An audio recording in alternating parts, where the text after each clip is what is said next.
Chapter 536, Bamboo Green 1. He Sanlang looked downwards and examined the displeased expression on her face. He littered kisses over her smooth and tender cheeks to soothe her. 7 days. You can change to a different tonic after 7 days, and you won't have to so strict about avoiding certain foods by then. You'll be able to eat fruits and drink tea then, but not too much. Chu Lian shook her head helplessly when she heard He Changda's reply. At least it was only 7 days. If it was 1 or 2 months, then she would probably from the suffering. Chu Lian pursed her lips. All she could do was to accept this reality. She tried to pry open He Changda's hold around her waist. Let me go. I want to eat my dinner. He Sanlang smiled and loosened his arms. Chu Lian promptly got off his lap and sat beside him. To be honest, Chu Lian wasn't the only one blushing and feeling embarrassed when they were sitting together so intimately. He Changda couldn't endure it for much longer either, so it was better for them to sit separately. Chu Lian still didn't have much appetite. She only ate some of the mild-flavored dishes before setting down her chopsticks. When He Changda noticed that she wasn't eating a lot, his brows creased together. He personally ladled a bowl of chicken soup and placed it in front of her. You're eating too little. Chu Lian didn't want to waste his good intentions, so she took up a spoon and slowly drank the soup one sip at a time. She suddenly recalled something she had been wanting to ask, so she turned her head towards He Changda, who was focused on his food. He Sanlang, where did you get all the money to buy those accessories for me? Those accessories cost at least 4,000 to 5,000 taels, which was a rather large sum of money. He Changda's hand hovered in the air for a moment, jade chopsticks still in his grasp. His deep gaze turned towards her.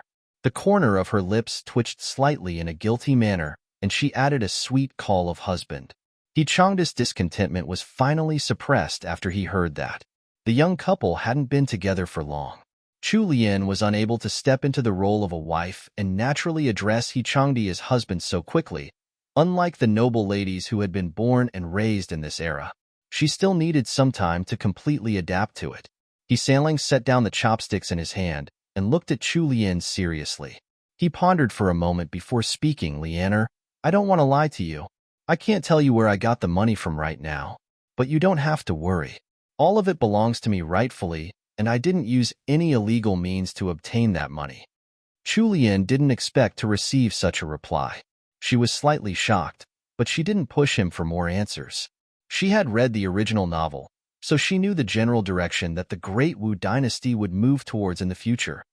She didn't want to bother with the politics in court, and she didn't have any wild ambitions. As long as she could have a comfortable life with enough money to spend, she didn't want to interfere with irrelevant matters. Moreover, there were certain things that she couldn't change by herself no matter how much she tried. Her only wish was to live leisurely and laze around. As long as others didn't provoke her first, she would keep to her place. When the time came, all she had to do was to make sure that the He family was moving in the right direction and that their future would be guaranteed. All right, I won't ask anymore.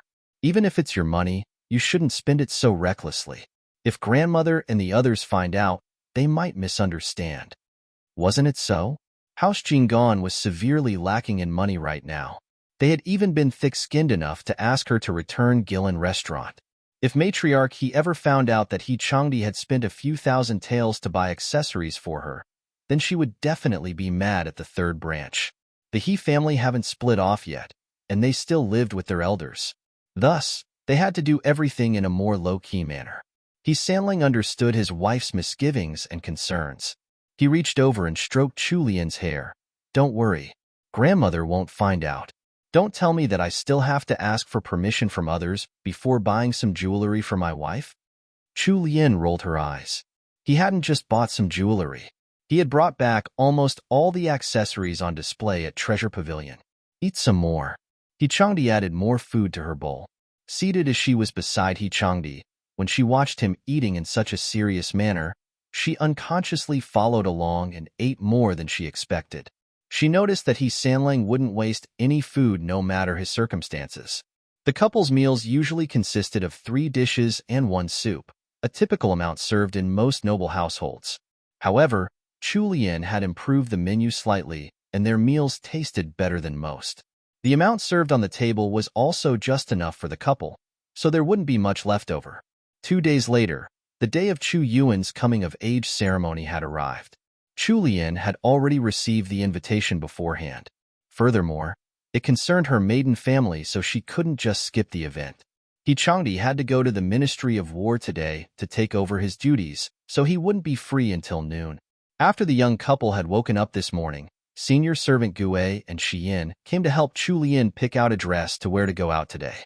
Chu Lian found it strange that He Changdi was still around when she came out of the bathroom. She asked, "Don't you have to go to the Ministry of War today? Why haven't you left yet?" He Changdi glanced at the casually dressed Chu Lian. "I'm not in a hurry. They'll go over to the Ministry of War after escorting you to the Ying estate." Chu Lian was slightly surprised. "Won't that delay your official business?" As Chu Lian was speaking to He Changdi, she sat in front of the vanity table and let Wan Lan style her hair. Chapter 537, Bamboo Green 2. He Changdi leaned against the wooden lounge chair beside the window. Today, he was dressed in a bamboo green-colored robe with a slightly darker cloak. His jade-embellished belt was secured with a high-quality black jade piece in the shape of a tortoise. A jade crown kept his high bun in place. Although he had a cold aura, he looked every bit a handsome gentleman. Just by lounging on the wooden chair in a relaxed pose, he was like a living painting, enticing the viewer into infatuation. He Changdi was already prepared to leave and was just waiting for his wife to be done. Since he didn't have anything to do, he picked up one of the storybooks that Chu Lian usually read that was placed on the table beside him and casually flipped through the pages. Chu Lian was in the peak of her life now. Her skin was smooth and fair, so she didn't even need to put on any makeup. After combing her hair, she picked out a phoenix hairpin with emerald inlays and a sapphire headdress. She filled in her eyebrows lightly and finished up by putting some rouge on her lips. Though He Changdi appeared to be reading the storybook in his hand, he hadn't flipped the page for a whole 15 minutes. While Baicha was serving him some tea, she hid her smile when she noticed that third young master was occasionally glancing in third young madam's direction. Third young madam had turned 16 this year. Her facial features had matured compared to when she had just gotten married last year, and the baby fat on her cheeks had completely faded. She looked absolutely stunning now. Her natural beauty still shone no matter how many times they looked at her. Even a maidservant like her was smitten by third young madam's looks, let alone third young master. At this time, senior servant Gue walked out from behind the screen with 2 dresses in hand. "Third young madam, which one would you like?" The 2 dresses that senior servant Gue had picked out were begana-colored and bamboo green-colored respectively. Both dresses were presents from Princess Wei which Chu Lian hadn't worn yet. Chu Lian was about to pick the begana-colored dress when He Changdi pointed at the bamboo green-colored one instead. "That one?" Senior servant Gue was a little conflicted from the command, and she glanced at Chu Lian, asking for her opinion with her eyes. Chu Lian nodded. Both sets of clothing were skillfully tailored and made of high-quality fabrics. Since they had been sent over by Princess Wei, there was no way that they would be of bad quality. Although the designs on them were slightly different, it didn't matter much for Chu Lian. She wasn't picky about her dressing, so senior servant Gue was usually the one who took care of her wardrobe. Senior servant Gue instructed a maidservant to put the begana-colored dress back in the closet and handed the bamboo green-colored dress to Xiyin. Just as Chu Lian entered the Ying estate and passed the screen at the entrance, a maidservant hidden in the shade hastily ran towards the inner court. On Xiang Court. This had been Chu Lian's courtyard when she lived in the Ying estate, but it belonged to Miss Yuan now. Miss Yuan was currently in the middle of dressing up in her bedroom. She was the main character today, and it was the very important day when she would finally come of age. Second madam had been afraid that she would make a mistake, so she had sent her trusted senior servant over. Miss Yuan was currently sitting in front of the vanity table as her nursemaid combed her hair. A maidservant suddenly ran over in a flustered manner. She almost bumped into the handmaid Xiaoqin, who was holding a tray. Xiaoqin berated her furiously before asking, "What's going on? Why are you in such a hurry?" The maidservant peeked into the room at 8th Miss, who was still getting ready, before she cautiously glanced back at Xiaoqin. "Sister Xiaoqin?" 6th Miss is back. Miss Yuan had heard the noise coming from outside, so she ordered the maidservant to enter the bedroom and report. The maidservant anxiously entered the bedroom with her head lowered. Miss Yuan lifted her hand to stop the nursemaid combing her hair. She turned her head towards the maidservant. Tell me exactly what happened when Sixth Sister stepped into the estate. Chapter 538. Meeting Miss Su 1. The maidservant recounted all the details regarding Chu Lian's arrival upon 8th Miss request. Her narration was so detailed that she even reported that Chu Lian and He Changdi had worn the same color. The maidservant's report stirred up the hornet's nest in Miss Yuan's heart. The one thing she couldn't stand the most was to see Chu Lian living better than she was. In the past, she had always been able to come out above Chu Lian in the Ying estate. She had also caused Chu Lian to suffer much in secret. However, the gap between them seemed to have widened incredibly fast after Chu Lian had gotten married.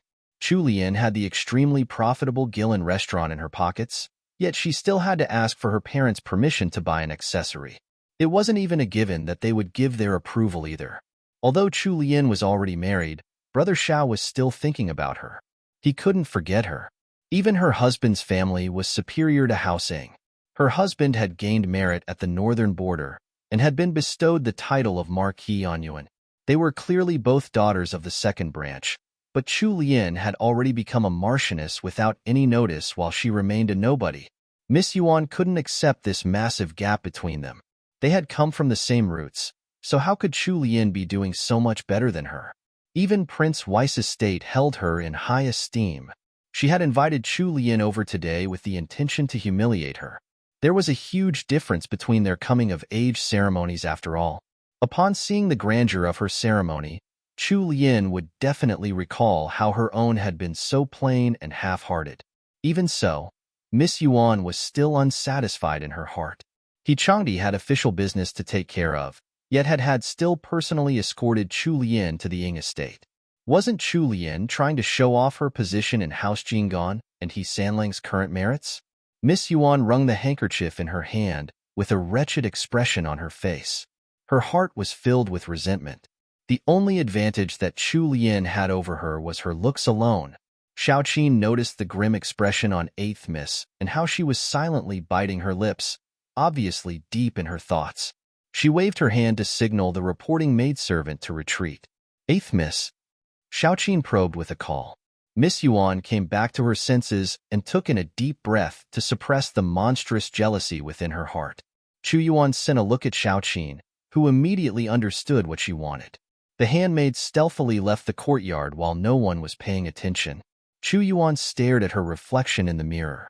A corner of her lips curved upwards, forming a sinister smile on her young face. Chu Lian, so you think you're living better than me? They'll destroy your reputation and completely ruin you. He Sanlang was known to be an upright and honest man who was also crazily devoted to his wife. She really wanted to know if he would still want Chu Lian once he sees what she's really like. Chu Lian was invited into the inner court by one of the old madam's handmaids. All the womenfolk of the Ying estate were currently there. When Chu Lian had been a young miss of Haosing, she had rarely met the old madam. Yet the old madam was currently holding Chu Lian's hand and asking about her life in a warm and caring manner. The aunts from the other branches who had looked down on House Ying's 6th miss in the past were also acting thoughtful and attentive towards her now. She had already married into the Jinggan household for more than half a year. The question that these two-faced relatives asked the most was whether there had been any news from her belly. Amongst them, a particular aunt-in-law's words were the most unpleasant to hear.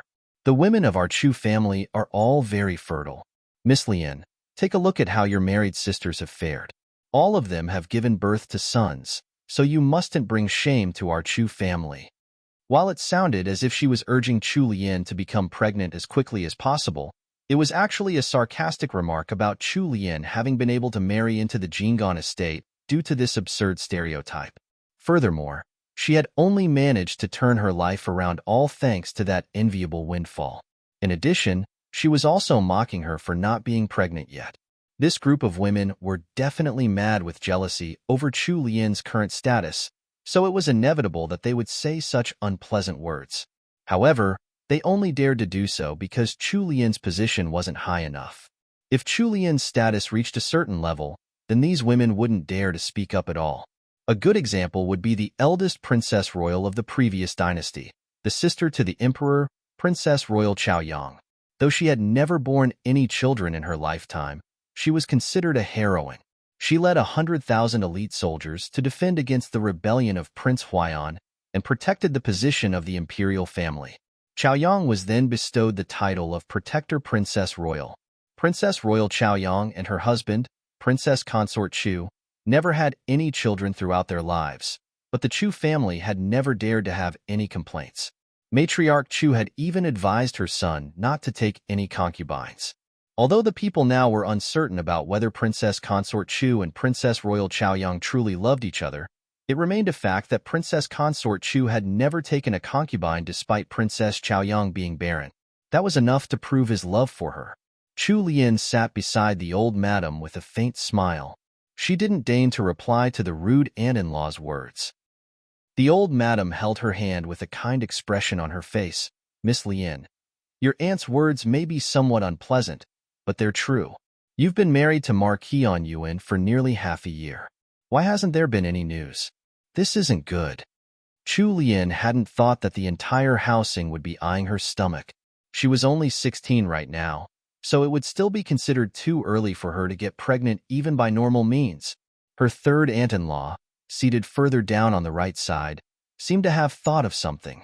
Her eyes turned from side to side suspiciously, before she smiled at Chu Lian and said, "Miss Lian, our Miss Fu is turning 14 this year. Her coming-of-age ceremony will be held the very next year. You should also know that your third aunt-in-law is very fertile. Miss Fu has 3 older brothers. If there's still no news from your belly a few months later, it wouldn't be good to let things drag on."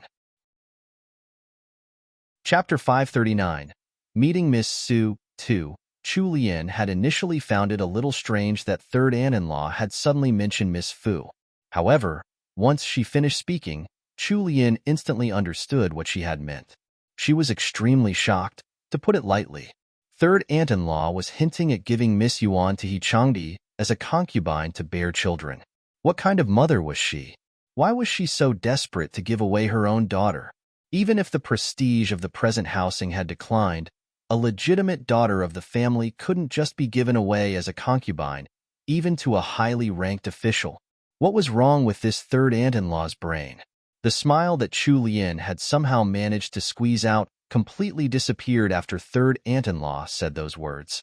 She really didn't want to bother with what these aunts of hers had to say, but she had to nip things in the bud and give them a direct response now. "Grandmother, I know that you're thinking for my sake. However, my husband has already said that we're still young and that he's not in a rush to have children right now. It's best to let nature take its course. Besides, you should know about the rules of the He family." Chu Lian's response was a merciless slap to everyone's face. It was also a firm rejection to third aunt-in-law's suggestion. Out of all the women present, not a single one of their husbands was without a concubine or even a bed servant. Even the old madam's husband, Duke Ing, had 2 maidservants under the age of 20 to prepare his ink in the study. Of course, the fact that there was a bevy of aging concubines in his harem went without saying. There were plenty of illegitimate children in this household. Chu Lian's father, Chu Qizheng, was considered the best amongst the husbands of House Ing. She and Chu Yuan didn't have any illegitimate siblings, but that was most likely because Chu Qizheng was lacking in vigor with old age. Of all the women in the room, it was only Chu Lian's husband, He Changdi, who didn't have a concubine. It was written right in the rules of the He family after all. All the noble madams who had been babbling away earlier instantly fell silent. The atmosphere of the entire parlor was instantly transformed into an awkward tension. In the end, it was Madame Rong who purposely gave off a loud cough and drew back everyone's attention. Madame Rong smiled and said, "Aunts, don't you feel ashamed as elders for envying a young lady like Miss Lian? It's also a blessing for our Chu family that Miss Lian was able to marry so well." Those who had more wits hastily chimed in and agreed with her. Chu Lian smiled slightly. It wasn't appropriate for her to say any more right now. However, the old madam was smiling somewhat awkwardly. All right, it's getting late now. The coming-of-age ceremony will start soon. Everyone should get going now." Madame Rong took the chance to remind them. Everyone in the room promptly stood up and walked towards the parlor in the outer court of the Ing estate, where the coming-of-age ceremony was being held. Once the maidservants had helped the old madam out of the room, Madame Rang personally came over to Chu Lian. Madame Rong examined Chu Lian carefully from head to toe first, before she beamed with a genuine smile. "Miss Lian, it's only been a few months since we last met, and you've become even more beautiful. It's no wonder that Marquis Yuan wouldn't let you come back by yourself." It was undeniable that Madame Rong was good at speaking. With such a formidable daughter-in-law at the helm of the main branch, their inner court was likely much more organized than those of the other two branches. Chu Lian returned the smile. "Eldest sister-in-law, don't tease me." Madame Rong reached out and hooked her arm with Chu Lian's. They left the parlor of the inner court together. "Miss Lian, I'm busy today, so I can't take care of you. Could you go to the outer court with Miss Su?" It might have been because of the previous incident at the Dingyuan estate, but Chu Lian had a strange feeling that Madame Rong was being more careful and flattering towards her. Chu Lian nodded. "Eldest sister-in-law, please go ahead since you're so busy. You don't have to worry about me. They'll look for fifth sister right now and go to the outer court with her." Madame Rong gave her an apologetic smile before making a hasty departure. When Chu Lian left the old madam's courtyard and turned the corner, the first thing she spotted was Miss Su standing beside some rose bushes. Miss Su had become much thinner since the last time they had met. The baby fat on her cheeks had disappeared. Not only that, her cheeks were actually slightly sunken in. She didn't exactly look like the picture of health in this state. Chu Lian frowned. She hadn't expected Miss Su to have become so gaunt after just a few months. "Fifth sister," Chu Lian called out softly when she got closer. Miss Su snapped out of her light daze after hearing her voice. She turned towards Chu Lian's direction and gave a wan smile. "Fifth sister, why have you lost so much weight?" Miss Su shook her head. "It's nothing. I got wrapped up in some troublesome matters within the estate that I couldn't avoid, so I naturally lost some weight." Seeing that Miss Su didn't want to talk about her troubles, Chu Lian didn't press the issue. Miss Su pulled Chu Lian's hand into her own and looked her over with a measuring gaze. The faint smile on her face became a touch more sincere. "Sixth sister seems to be more lively than before." Chu Lian forced a smile. How could she not be lively? She had to drink a nourishing tonic twice a day. He Changdi was still on leave, so he was eating with her every day. With He Changdi watching her at mealtimes, she had to eat a lot more as compared to before. "Come, let's chat over there." Miss Su held hands with Chu Lian and led her towards the outer court. There was a small garden just up in front. Everyone was gathered in the outer court right now, so there were barely any servants around in the inner court. It was quiet and serene in the garden, so it was a good place for a private chat. Miss Su sent a signal to the handmaid behind her with her eyes. The handmaid immediately bobbed in acknowledgement and retreated several steps, keeping a good distance from Miss Su and Chu Lian. Chu Lian could understand Miss Su's intention, so she waved at Wenqing and Wan Lan to do the same. Chapter 540, Sixth Sister, Be Careful, 1. The cousins walked together along the garden path. When Miss Su saw that there was no one else around them, she clasped Chu Lian's hand and whispered, "Sixth sister, you have to be careful today in the estate. You can't trust anyone's words. Be extra cautious even during the banquet. It's best if you can avoid drinking any wine." Chu Lian was stunned by Miss Su's words. "Fifth sister, do you mean that someone is trying to trap me?" Miss Su hesitated for a moment before nodding. The gears in Chu Lian's head turned quickly. There were only a few people within the entire Ying estate who had enough resentment and benefits at stake to do so. Her stepmother, second madam, and the one who hated her, Miss Yuan. Chu Lian sneered. "It wouldn't happen to be the two people that I'm thinking of, right?" Miss Su's expression turned grim. She shook her head and revealed two words, "Not only." For some reason, Miss Su felt that Chu Lian had become much more likable after she had gotten married. As compared to when she had been a young miss in the Ying estate, could it be that a person's personality would be affected by a change of environment? Miss Su quickly got rid of the foolish thoughts in her heart. Her expression turned grave as she stared at Chu Lian. Even though she had come prepared, Chu Lian's eyes widened in surprise after she heard this unexpected answer. "That's why I'm telling you to be careful." Miss Su patted her hand. Chu Lian slowly hid the shock in her eyes and started making plans in her heart. She recalled her encounter with Chu Qijing in the middle of the road that day and the special invitation that he had extended to her at the end. Could it be that her father had a part to play in this? Chu Lian raised her head and looked towards Miss Su. Fifth sister, thank you for the warning. Miss Yuan smiled indifferently. It's nothing. I just happened to stumble upon this news inadvertently. Since you happened to come over today, it was a simple matter to give you a quick warning. Chu Lian didn't say anything else. They couldn't stay in the garden for too long because the coming-of-age ceremony was about to begin. Second Master and Second Madam had put in a lot of effort for Chu Yuan's coming-of-age ceremony. They had even invited several esteemed noblewomen to keep up with appearances. Miss Yuan's coming-of-age ceremony was a grand event. The married daughters of the Chu family in attendance were wringing their handkerchiefs in jealousy. Chu Yuan was so proud that she couldn't even conceal the smugness in her expression. Miss Yuan had purposely glanced over at Chu Lian as she was walking up the ceremonial stage. It was clear from her gaze that she was trying to flaunt her status and provoke Chu Lian. There was a banquet right after the coming-of-age ceremony ended. Chu Lian was assigned to sit next to the main table. This banquet was held solely for the female guests, and it was separated from the men's banquet. During the meal, there were people who kept striking up conversation with Chu Lian. Since they were all her married cousins, Chu Lian went along with the flow and chatted a little with them. Chu Lian didn't eat much at the banquet since she had gotten a warning from Miss Su. She only tasted dishes that others had already eaten from and took a few bites to make it appear as if she was eating. She used the excuse that she was currently taking medicine to nourish her body to avoid drinking wine. Second Madam was sitting anxiously within the adjacent room. The handkerchief in her hands was already crumpled up from her worrying. She occasionally looked towards the door as if she was waiting for someone. Finally, someone knocked on the door from the outside, and a maidservant in a blue dress entered the private compartment. The maidservant quickly walked over to Second Madam. Madam, this is bad. Sixth Miss didn't drink any wine. Second Madam stood up excitedly at the maidservant's arrival, but she sat back down in frustration after hearing her report. How can that be? How could she avoid drinking a single cup of wine during a banquet? The maidservant looked equally troubled.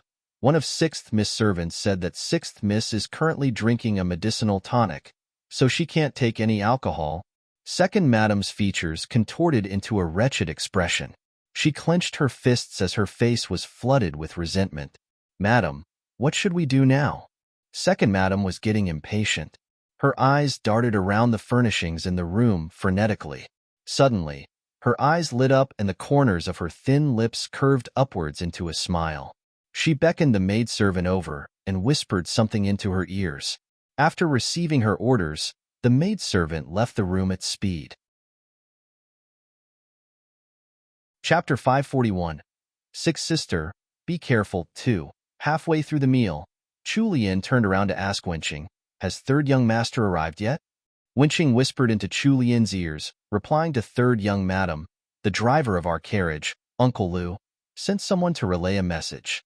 He said that Third Young Master is being delayed by some matters, so he'll come by a little later. Chu Lian nodded and turned back around without asking more. The older cousin beside her had been trying to eavesdrop with her ears pricked, so her whispers to Wenqing had been overheard. The round-faced and slightly chubby cousin raised one brow. Sixth Sister, you're already missing Marquis on Yuan when you've only just come back to your maiden home? What a loving couple. You really make us all envious. A furrow developed between Chu Lian's brows. There was an obvious trace of jealousy and dissatisfaction within this unfamiliar cousin's words. Even Wenqing and Wanlan couldn't help but frown when they heard her words. Right when Chu Lian was being distracted by this older cousin, someone bumped into her, causing her to lose her balance. Almost at the same time, she felt something hot on her shoulder. Teacups fell to the floor with a clatter, accompanied by a brief cry an instant later. When she turned around with a frown, she was met with the sight of a trembling maidservant prone on the ground and wailing constant apologies to her. Wenlan's face was full of fury as she set her eyes on the maidservant kneeling on the ground before them. She was using all of her willpower to refrain from shouting at the maidservant. Wenqing's brow furrowed as she held up Chu Lian's sleeve. Third Young Madam, your dress? Chu Lian turned to look at her shoulder. A weird stain was spreading over the exquisite bamboo green fabric, which made it appear rather disconcerting. It was a cup of sancha that had been spilled on Chulian just now. The sancha of the Great Wu dynasty consisted of various spices. The strange mixture was much more difficult to clean, compared to most stains. Furthermore, there was a strange odor that was unbearable to the senses. Chulian stared at her stained sleeve for a few seconds. The maidservant who had bumped into her with the sancha earlier continued to kowtow and apologize. Chulian waved her hand to dismiss the maidservant. Even though she had already tried her best to be as low-key as possible, the commotion at their table had still attracted the attention of others. Chulian's stepmother, second madam, rushed over. Her expression didn't look too good. She immediately berated the troublemaking maidservant the moment she arrived and ordered 2 senior servants to drag the culprit away. Once that was taken care of, she finally walked up to Chulian. When she saw the stain on her sleeve, she exclaimed, "Miss Lien, you can't wear this dress anymore. Mother will arrange for you to change in a room nearby." Although Chulian didn't like this stepmother of hers, she couldn't reject second madam under the watchful eyes of the crowd around her. She apologized to her cousins and excused herself from the table. She followed behind second madam with Wanlan and Winching in tow and left the banquet hall to change in another room. On the way there, second madam was all smiles. "Miss Lien, your figure is similar to Miss Yuan's. They'll take you to the room first and send someone to bring over a set of Miss Yuan's clothes. Is that all right?" Chulian didn't want to spend any more time with second madam than she absolutely had to. Miss Su had given her a warning earlier, so she was already inwardly taking precautions against the second branch of House Ing. Chulian nodded her head. Second madam smiled when she saw that she hadn't rejected the offer. Second madam was certainly good at acting. Those not in the know would surely believe that she was Chulian's birth mother. She led Chulian to a quiet room nearby, then turned around to order the handmaid behind her to fetch the change of clothes. She immediately put on an apologetic expression while saying, "Miss Lien, I can't leave the outer court for too long. They'll have to leave you here by yourself." Chulian showed a light smile. "Mother, go ahead. They'll have my maidservants here with me, so there won't be any problems." Second madam kindly patted Chulian's hand before turning around to leave. After confirming that second madam had really left, Chulian immediately stood up. Winching was puzzled by her sudden action. "Third young madam, what's wrong?" Resolution shone in Chulian's gaze. "We're leaving right now and returning to the estate." Chapter 542. Escape 1. Ah? But you haven't changed out of this dress. Wanlan was currently using a handkerchief to soak up as much of the wet stain as she could. "There's no time for that. We have to leave now." Ever since that maidservant had bumped into her and gotten her clothes dirty, she had been feeling that something wasn't right. She wasn't seated at the main table, and her table was placed right along the side of the hall. Even the maidservant serving tea wouldn't walk right by her. Furthermore, with Miss Su's warning still fresh in her mind, the whole incident seemed even more fishy.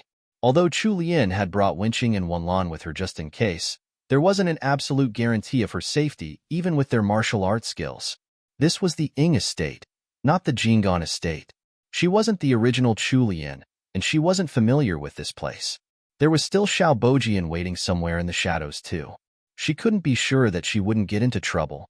Thus, the best way to avoid any unfortunate accidents was to leave right now. When she thought back to the incident at Defing Tea House and how Winching and Wanlan combined hadn't been enough to stop Xiao Bojian, a wave of fear swept over her. Chulian was starting to regret attending Chu Yuan's coming of age now. Of course, Winching and Wanlan obeyed Chulian's orders unconditionally. The 3 women immediately got up to prepare to leave the secluded room. When Chulian pushed the door open, she spotted a plain-looking purple-clothed maidservant standing guard right outside. Various thoughts flew lightning fast through her mind. There weren't any guards outside when they had entered the room. When had this maidservant appeared? In the time it took for those thoughts to pass through her mind, she shot Winching a meaningful look. Winching flew forward with an outstretched claw, ready to capture the maidservant. The purple-clothed maidservant subconsciously reacted to the attack and bent over, managing to dodge Wenqing's grasp. Alarms blared in Chu Lian's head. That was no ordinary menial servant. She was a martial arts practitioner. It wasn't just Chu Lian who had a bad feeling about all of this now. Even Wenqing and Wanlan could sense the danger approaching. Before Chu Lian had the chance to give any orders, the One Sisters had already moved in front of her and started tangling with the purple-clothed maidservant. Chu Lian only knew some basic self-protection moves, which were nothing when faced with a true practitioner of martial arts. All she could do was watch anxiously as Wenqing and Wanlan exchanged blow after blow with the purple-clothed maidservant. She could tell that the seemingly normal servant was very skilled. Even though she was up against two opponents, she hadn't lost much ground. Chu Lian knew that she had already fallen into a trap. She was afraid that even Wenqing and Wanlan wouldn't be able to protect her if she didn't escape quickly. Right now, there was only this one unfamiliar maidservant watching this secluded room. However, more were sure to come as time passed. Wenqing and Wanlan couldn't keep this fight up forever either. With a quick turn of wit, Chu Lian took out a cloth purse from her waistband and quickly stepped forward. She waited for a chance when the guard wasn't looking and threw a packet of red powder right into the purple-clothed maidservant's face. The maidservant let out a cry of pain and immediately shut her eyes. Tears flowed continuously down her cheeks. Wenqing, Wanlan, the One Sisters reacted equally fast and captured the purple-clothed maidservant together. They stuffed a handkerchief into her mouth, and Wenqing knocked her out with a chop to her neck. When all that was done, they looked towards Chu Lian. Chu Lian made a snap decision: search her and look for clues, then hide her on the bed inside. Wenqing and Wanlan worked quickly and did as Chu Lian had ordered. Unfortunately, they didn't manage to find anything on the purple-clothed maidservant's body. Let's go, Chu Lian stated calmly. With the One Sisters protecting her on both sides, they made a hasty exit from the room while hoping no one had discovered them. Wenqing and Wanlan are with her, so she'll be fine. Where is she? Take me there now. Liyue was good at his job, and he had predicted that his master would want to see third young madam for himself, so he had already brought over one of second madam's senior servants to lead the way. An extraordinary aura was exuding from He Changda's tall figure. He had survived the fields of war and killed 2 Huns with his own hands, so there was a military air around him. How could an old servant who had lived years in the sheltered inner court dare to slight him? The senior servant spoke carefully without ever raising her head in front of He Sanlang. She pointed out the way with light gestures. As they drew closer to their destination, He Sanlang noticed that their surroundings were becoming more secluded. His expression turned grim. The old servant felt that the air around her was starting to become even frostier, so she wiped the cold sweat on her forehead in fright. When she saw that they were almost there, she heaved a sigh of relief inwardly. My lord, it's right in front. There weren't many servants around in this quiet and secluded courtyard. When they passed the entrance, it was strangely silent. As He Changdi strode down the corridor towards the guest room, he stiffened up and halted his steps, as if something had caught his attention. His senses were sharper than most, and the first thing he could hear was the abnormal sounds of lovemaking in the room. TL note: in case anyone was confused by Princess Royal versus Royal Princess in Chapter 538, I've updated it with a note. Chapter 544, Leaving First, 1. The senior servant guiding them didn't notice that He Changdi had stopped. She continued walking forward until she was closer to the guest room. By then, the sounds coming from the room had gotten so loud that the servant could hear them too. Blood rushed away from the senior servant's face, and she turned back to look at He Changdi with a petrified expression. He Changdi's anger was written clearly all over his face, as the fire in his heart almost consumed his whole being. Luckily, he managed to hold on to his last shred of sanity. He stood there in the corridor without moving, as if taking the next step would be harder than fighting a whole war. The hands hanging at his sides had already curled into fists. Liyue was frightened by the sight of his master, as well as what the sounds meant. His mind turned completely blank, and he didn't dare to finish his thoughts. If the person inside was really third young madam, Perhaps thanks to that last bit of reason clinging to his mind, as the seconds ticked by, Sandlang finally noticed that there was something wrong.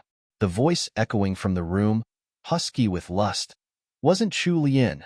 Once he had confirmed that, all of his wits and calm returned to him. His expression cooled down into its usual icy mask, and he quickly strode forward on his long legs. He raised a foot and kicked the wooden doors wide open. Bam! The heavy wooden doors immediately flew out of the frame, making loud thunks as they hit the floor. Sandlang was about to step inside when an enraged roar sounded from behind. "You can't go in." A familiar man's voice. Sandlang stood still for a moment before he turned around with his hands behind his back. Heh. So it was Xiao Wujing. As expected. "Oh? Why can't I enter? My wife is in there." "Sir Xiao." Sandlang's tone was frosty as he stared down Xiao Bojian. The man in question was obviously panicking while running towards him in a flurry. There were clear traces of genuine worry and fury in the eyes of the normally sinister and gloomy-looking Xiao Bojian.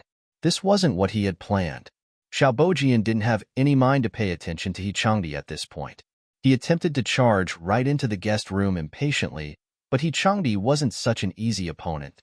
Although Xiao Bojian also had a tall figure, he was still shorter than Changdi.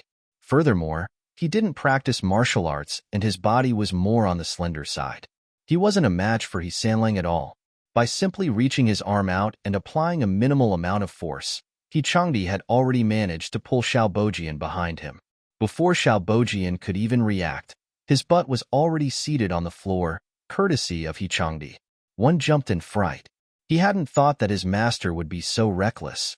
By the time he managed to chase up to his master, the dust had already settled on his sorry-looking master. He quickly helped Xiao Bojian up and stood in front of him with his sword drawn. Of course, Laiwe wasn't there for show. He stood right next to Changdi and glared at Xiao Bojian, and one with his hand on the pommel of his sword. Changdi's cold gaze swept over Xiao Bojian before his lips curled up into a smirk. He stepped into the room without giving them any time to react, leaving Laiwe behind to guard the entrance. Sandlang walked right up to the bed and pulled off the bed covers. When he saw that the figure he had been looking for wasn't amongst the pale, naked bodies tangled together, the last itch of worry faded from his heart. The bare bodies of the couple on the bed were too dirty for his eyes, so Changdi took care of them first before they could regain their senses. With a swift chop to the back of the woman's neck, she was down for the count. It took another 3 blows to settle her male partner. Changdi took one of the pieces of clothing scattered on the floor and stuffed it into his mouth. The man was pushed off the bed and onto the floor. Chapter 545. Leaving first, 2. Sandlang had interrogated countless Tuhuns while at the north, so he had developed his own ways for interrogation. It didn't take long before he found out what had happened. "Where is Marchioness Anya?" The man was covered in bruises. He didn't know what the young nobleman before him had forced down his throat, but he understood that he had to reveal everything he knew in order to leave this place alive. He didn't dare to hide anything. My lord, please spare this humble one. This humble one doesn't know of any Marchioness Anya. This humble one was paid to do this. This humble one doesn't know anything else." The man trembled with fright. It wasn't long before a puddle spread on the floor beneath him, a clear sign that he had wet his pants. He couldn't possibly be lying, judging from the state he was in. Changdi frowned in distaste and knocked the man out as well. As he was preparing to leave, it started getting noisy outside. Miss Yuan was leading a group of her sisters over. She smiled as she explained to them, "Sixth sister is resting in this courtyard. Her status is so prestigious now that I wouldn't dare to disturb her if I were alone. With all of you as company, I'm sure Sixth sister won't feel like I'm bothering her." Following behind Miss Yuan were married madams and young ladies of the Chu family. Miss Fu was included amongst them and was looking around the secluded little courtyard curiously. She found it a little strange that Chu Lian had chosen such a quiet courtyard out of all the guest rooms the Ying estate had. Once they entered the courtyard, the ladies realized that there were already a few people standing within. That handsome man standing in the corridor not too far from the guest room. Wasn't that the top scholar Sir Xiao? Why was he here at this time? A glint flashed through Chu Yuan's eyes. Although jealousy was churning in her heart, she didn't dare to meet the sinister and grim expression in Xiao Bojian's eyes. Most of the ladies who had followed her here had never seen Xiao Bojian before. Although they thought it was weird for him to be here, the person they were here to see was Chu Lian. One of the married ladies had already spoken up with her misgivings. "Eighth sister, you said that sixth sister is here, but I don't see her anywhere." Miss Yuan purposefully frowned and turned towards the bedroom. "Maybe she's inside?" After saying so, she tried to lead the group of women towards the room. The senior servant who had guided He Changdi here had been staying out of the way in a corner. When she saw what was about to happen, alarm spread through her, and she leaped into action. She couldn't let a bunch of unmarried ladies enter that room. There were inappropriate things going on in there. She tried to hold back Chu Yuan and the others. "Eighth miss, please listen to this old servant. You can't enter the room right now." The ladies exchanged gazes, finding it odd that the servant would try to stop them. "Why won't you let us enter?" Miss Yuan was doing her best to avoid Xiao Bojian's icy gaze. She held up under the pressure and put on an innocent act. "Momo, isn't sixth sister in there? Why can't we go in?" She looked at the open doors and glanced over Laiwe, who was standing as still as a statue at the entrance. Realization seemed to dawn upon her, and she covered her mouth in shock. "Wait, is sixth sister actually?" Right after she finished speaking, the distinctive sounds of a man's groans and a woman's moans rang out. The expressions of the ladies behind Chu Yuan changed. Those who were married instantly understood what those sounds meant. Everyone stared in the direction of the room with astonishment. They wished desperately for the ability to see through the walls to check out what was going on inside. They looked again at the tall guard standing in front of the entrance and his terrible expression, and their minds helpfully filled in the blanks. Could it be that Chu Lian was having a sordid affair in there right now? While meeting with her lover in there, had she actually been caught by her very own husband? Chapter 546, Drama 1. Miss Yuan's face was flushed red from neither anxiety nor shyness, but from her excitement. Whenever she thought of the time Chu Lian had humiliated her in Jinshi Pavilion, she would choke on all the anger that surfaced in her heart. Now it was her turn to enjoy Chu Lian's humiliation. Chu Lian had been toyed with by another man, and she was going to lose her reputation and integrity. To put the cherry on top, there were so many witnesses here to watch it all happen. Even though her marriage with He Changdi had been decreed by the Empress Dowager, and she possessed the title of Honored Lady Genie, she would still become the laughingstock of the whole capital. She wanted Chu Lian to lose her standing in the capital and get stomped into the ground. To be frank, Chu Yuan wasn't just a vengeful person. She was also dumb as hell. She hadn't considered how this would affect her at all. She and Chu Lian were both ladies from Housing, and they were close siblings from the same father in the eyes of others. Thus, if Chu Lian's reputation became tarnished, hers would be as well. The first thing implicated by these events would be her marriage prospects. However, jealousy had already taken over all her wits and rationality, so she couldn't care less about the consequences. She didn't even notice the sinister and furious gaze that Xiao Bojian was directing at her. At this point, the courtyard was buzzing with whispers. Everyone seemed to be sure that there was a show worth watching, and they weren't willing to leave. Many of them were waiting to see Chu Lian make a joke of herself. Laiwe committed the face of each, and every one of them to memory as he continued standing guard. Xiao Bojian's hands curled into tight fists. He regretted everything now. He had planned everything perfectly, but he hadn't expected the second branch to pull a fast one on him. Those who had come to join in the fun were desperate to enter the room so they could see what was going on inside. Unfortunately, Laiwe was guarding the door with his sword drawn. The fierce expression his face made it so that no one dared to enter. Amongst these ladies, there were still some of them who were clear-headed. They quickly ordered their personal servants to inform Madame Rome, the lady in charge of the estate. While everyone was itching to see what was going on inside, the sound of firm and steady footsteps could be heard from within the room. He Changdi appeared at the doorless frame of the room's entrance in his bamboo green official's robe. He Sanlang had a tall figure and a narrow waist. When he stood in the entrance, he was practically blocking half of the space with his broad shoulders. His grim gaze swept over everyone in the courtyard, pausing on Miss Yuan for a moment before staring right at Xiao Bojian. With his hands behind his back, he possessed a chilly aura, like an unwavering blood-soaked general on a battlefield. He Changdi emitted a cold tone as he said, "Sir Xiao, if I recall correctly, this is the ladies' quarters. Why would you be here at this moment?" Everyone's attention had been occupied by the trampled door and the lovemaking sounds emanating from the room, so they hadn't considered why Xiao Bojian was here. Now that He Changdi brought this up, doubts started popping up in their minds. He Sanlang had an appropriate reason, as he had come here to look for his wife, and he was a son-in-law of the family. However, it was rather inappropriate for Xiao Bojian, a young man unrelated to the family, to be here in the Ying Estate's inner court. After He Changdi finished speaking, Liyue whispered something into his ear. Xiao Bojian didn't know how to react to He Changdi's question.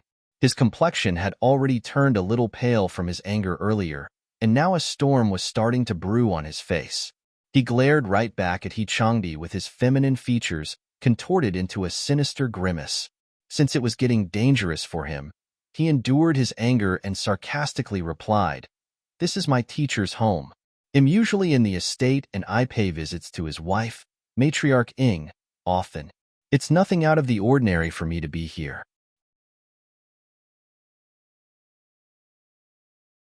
Chapter 547, Drama 2. The married ladies who had lived in the Ying estate all accepted Xiao Bojian's answer, as they knew that this courtyard was indeed close to where old Duchess Ying stayed. If he had been on his way to greet her, they could see why he had passed by this place. Besides, most of the capital knew about Xiao Bojian's circumstances. He had come from a poor family, so he had been living in the Ying estate ever since the imperial examination. He was a highly regarded student of old Duke Ying and a famous figure in the imperial college. There were many young noblemen and officials who were friends with him. Miss Yuan had already run out of patience before He Changdi had the chance to reply. She took a step forward, inquiring as if she were worried, "Sixth brother-in-law? Where's sixth sister? My mother told me that she brought sixth sister here so she could change out of her clothes." The attention of the crowd was once again focused on He Changdi. Some of them even tried to sneak peeks behind He Changdi. He Sanlang coldly looked at Chu Yuan. His frosty gaze made Chu Yuan shiver subconsciously, but she forced herself to maintain eye contact with He Changdi. Is sixth sister still inside? We're all her sisters. Why isn't she coming out to talk to us? He Changdi kept the same chilly expression on his handsome face as he remained silent, a clear refusal to answer Miss Yuan. He stood in front of the room's entrance like a solid pine tree. Although everyone wanted to push He Sanlang away to take a look at what was happening inside, they didn't dare to get closer to him. While both sides were in a deadlock, some new arrivals entered the courtyard. This time, it was the first branch's lady in charge, Madame Rong, along with the couple from the second branch. The moment he entered, Chu Qijing roared, "What on earth is going on?" Seeing that her savior had come, Chu Yuan quickly went over to second master's side. "Father, you're here. Sixth sister has been doing that sort of thing in our estate. Please send someone in to take a look." Chu Qizheng's expression sunk. What's going on? As a handsome middle-aged man, when he set his face in a stern expression like that, he managed to look somewhat imposing. One of the senior servants immediately went up to Chu Qijing and explained the situation to him in a whisper. After all, she couldn't just blurt out such words in front of the many unmarried ladies present. What? Chu Qizheng's expression instantly changed. Without caring for his daughter's reputation or even verifying the truth, he started yelling and scolding her. Li An'er actually did such a thing. They'll beat her to death. After that furious declaration, he pushed away the people in his way, seemingly about to charge right into the room. Second Madam snickered inwardly from her position behind him.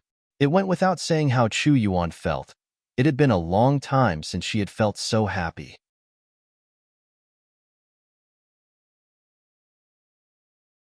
Chapter 548, Drama 3. The moment He Changdi left, Xiao Bojian quickly entered the room without any care for the stares of the crowd. Even one couldn't stop him in time. One helplessly shook his head. Afraid that the situation would take a turn for the worse, he decided to take up the spotlight where was in earlier and guard the door. Chu Yuan wanted to go in as well after seeing Xiao Bojian head inside. Fortunately, second madam still had the presence of mind to pull her back. Xiao Bojian had an ugly grimace on as he pushed away the curtains and entered the room. Second master Chu Qijing was standing by the bed with a blank expression, shocked beyond words. Xiao Bojian took in the room at one glance, but all he could see from his angle were the figures of two people lying down together in the bed. In a moment of panic, he actually pushed Chu Qijing aside and lifted up the curtains around the bed. The sight of two strangers entered his view. No, that wasn't right. The naked woman was someone he knew. She was one of the subordinates he had sent to execute the plan. As for the unconscious man, Xiao Bojian had a slight inkling as to who he was. He looked like a distant relative of the 8th Miss, Chu Yuan. Xiao Bojian had seen him once before by sheer coincidence. The tension in Xiao Bojian's heart disappeared in an instant. He subconsciously wiped away the cold sweat that had gathered on his forehead. What a relief! Lianer was unharmed. With the burden on his heart released, Xiao Bojian returned to his usual calm and gloomy self in the next moment. There was a grim look on his face as he turned to look at Chu Qijing. He gave off a cold sneer as he said, "It seems like Sir Chu isn't worthy of trust when it comes to business. Our deal is off. All the best to you, Sir Chu." At this point, it was obvious that Xiao Bojian was now aware that he had been fooled by the second branch of House Ing. Chu Qijing hadn't thought that Xiao Bojian would figure things out so quickly, so he hastily explained, "Mr. Xiao, I do not know why things happened this way either. Perhaps it was those two skilled handmaids around Chu Lian who turned the tables. This has absolutely nothing to do with me. You've agreed to marrying Miss Yuan. How can you go back on your word?" Xiao Bojian's patience had been thoroughly depleted. He let out a cold snort as he walked past Chu Qijing, not even deigning to give him a reply. Chu Qijing was shocked by the lack of reaction from Xiao Bojian. It took him a few seconds to recover and scold with a low, raspy shout, "Xiao Bojian, don't forget who your teacher is." Unfortunately, it didn't matter how angry Chu Qijing got, as Xiao Bojian quickly vanished from his field of vision.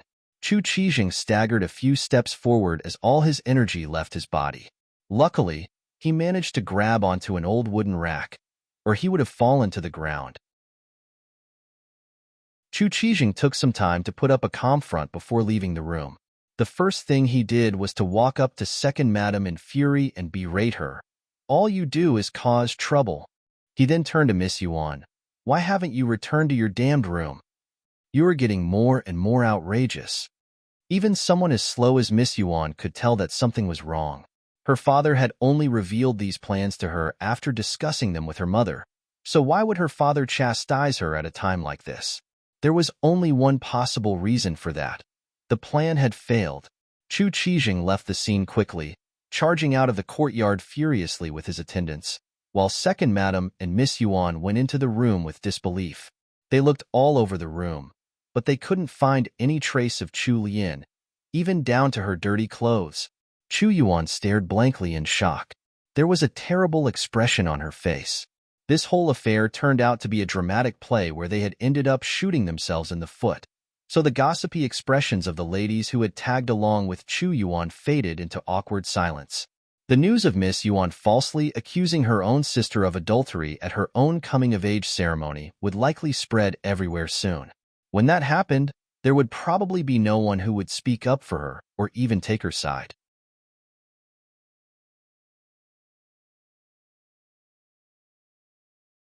Not a single ounce of strength was left in Miss Yuan. She immediately collapsed to the floor as her limbs turned weak. Her eyes became unresponsive and empty. When He Sanlang left the estate on horseback, he learned that Chu Lian had already made it out of the Ying estate in one piece. It was only at this point that his heart finally settled back down into his chest.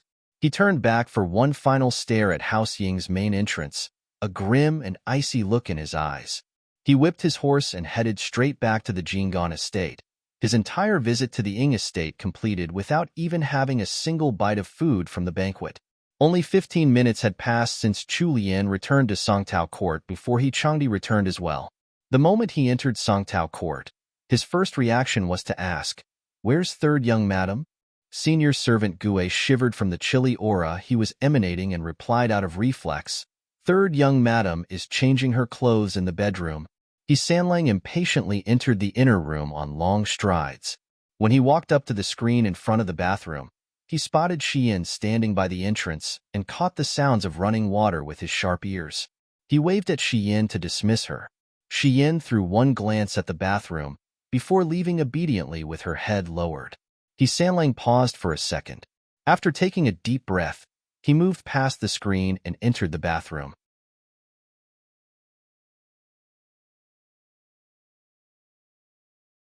His wide palm returned to Chu Lian's hair.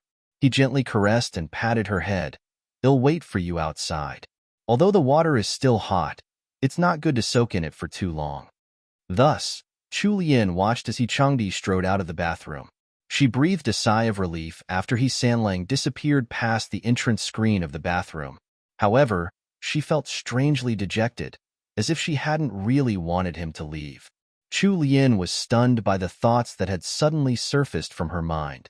Her hazy, almond-shaped eyes widened from the shock, while the corners of her mouth twitched. When had she become so thirsty? They hadn't been intimate again after the night they had consummated their marriage. Even when they slept in the same bed at night, Changdi would only kiss or caress her. He restrained himself so carefully that they wouldn't progress further than mere touches. There were several times when she had wanted to say something, but hesitated. As a woman, she couldn't bring herself to mention this matter first. In the end, she just forced herself to close her eyes and sleep. This situation had already lasted for nearly 7 days. Chu Lian hadn't been very enthusiastic about intimacy at first. Her first 2 experiences hadn't been that great after all. However, how were they going to have children if they didn't sleep together? After Changdi left the bathroom, Chu Lian's thoughts wandered all over. Eventually, her train of thought returned to housing again. Miss Su's warning, Miss Yuan's trap, as well as the jealousy the married daughters of housing had displayed. When she looked back on it now, everything regarding this whole situation was extremely odd. Even without considering Miss Yuan in the mix, there was already something strange about Miss Su. Miss Su was a legitimate daughter of the main branch. After coming to the Great Wu dynasty, Chu Lian had only interacted with her a few times. She hadn't been mentioned much in the original novel, so she was probably just a minor character. However, Miss Su had left a favorable impression on her in the few interactions between them. How did she find out what the second branch was plotting as an unmarried young lady? And how had she been able to give her a warning with such great timing? Had she really done it merely for her sake? Miss Yuan and the original Chu Lian were mortal enemies, so Miss Yuan's motivations were clear. The 2 sisters had been like water and fire ever since their childhood. However, why would Chu Qijing be so cruel as to plot against his own daughter? Even a tiger wouldn't harm its cubs. No matter how much Chu Qijing disliked her mother, she was still his biological child. Even if he didn't care about her, he shouldn't go as far as to harm her. Did he really frame his own daughter just to ensure Miss Yuan could marry Xiaobojian? Was their goal really that simple? Chu Lian's mind became even more confused the more she thought about it. She closed her eyes and rubbed her temples. She suddenly heard Xian calling out from the other side of the bathroom's curtains, "Third young madam, are you done bathing? It's getting late." So third young master told this servant to check on you. The water is getting cold. Thanks to Zion's reminder, Chu Lian noticed that the bathwater had turned lukewarm. She sighed and shook her head helplessly. She hadn't expected time to pass by so fast while she was lost in her thoughts. "Come in." She stepped out of the bathtub and Xian hastily wrapped her whole body in a large cotton towel.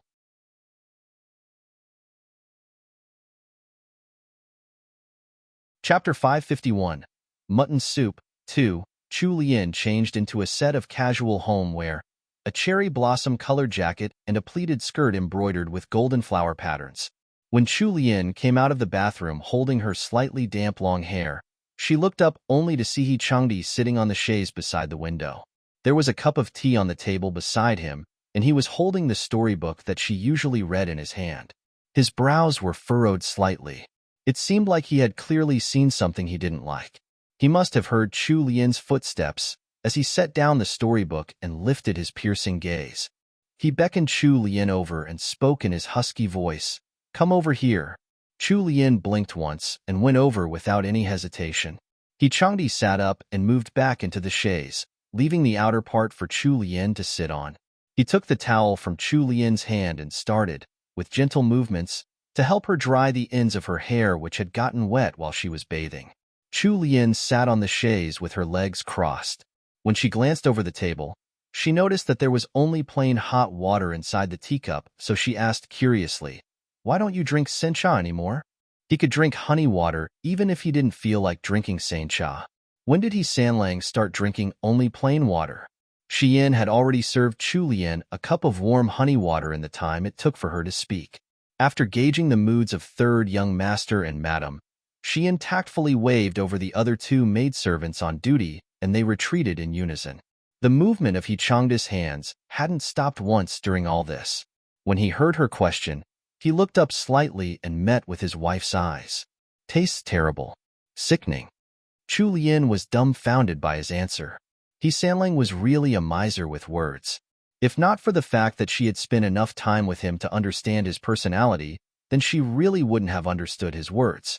The first half of his answer was to say that sencha tasted disgusting, while the latter half was to express that honey water was too sweet. Changdi had been accustomed to drinking sencha at first. After all, it was the general preference within the capital. Even the royal family drank sencha. It was some time after he had gotten married with Chu Lian that he had inadvertently heard the reason why she didn't drink sencha from a maidservant. From that point onwards, Changdi suddenly felt that the sencha that had been palatable to him had suddenly become hard to swallow. Perhaps this was part of the inevitable sharing of preferences between couples. However, Sanlang couldn't get used to drinking the honey water that Chu Lian usually drank either. Thus, plain water was his only remaining option. With that reminder, Chu Lian thought back to the tea leaves that she had drunk during modern times. Back when she had still been in the modern world, she had enjoyed traveling in her free time. The largest tepicking plantation she had visited was Longjing Village in Hangzhou. She had even watched an old tea-making master pan-frying tea in person. Later, she had purposely researched the whole process of making Longjing tea online. Even though it had happened a long time ago, Chu Lian still remembered it very clearly.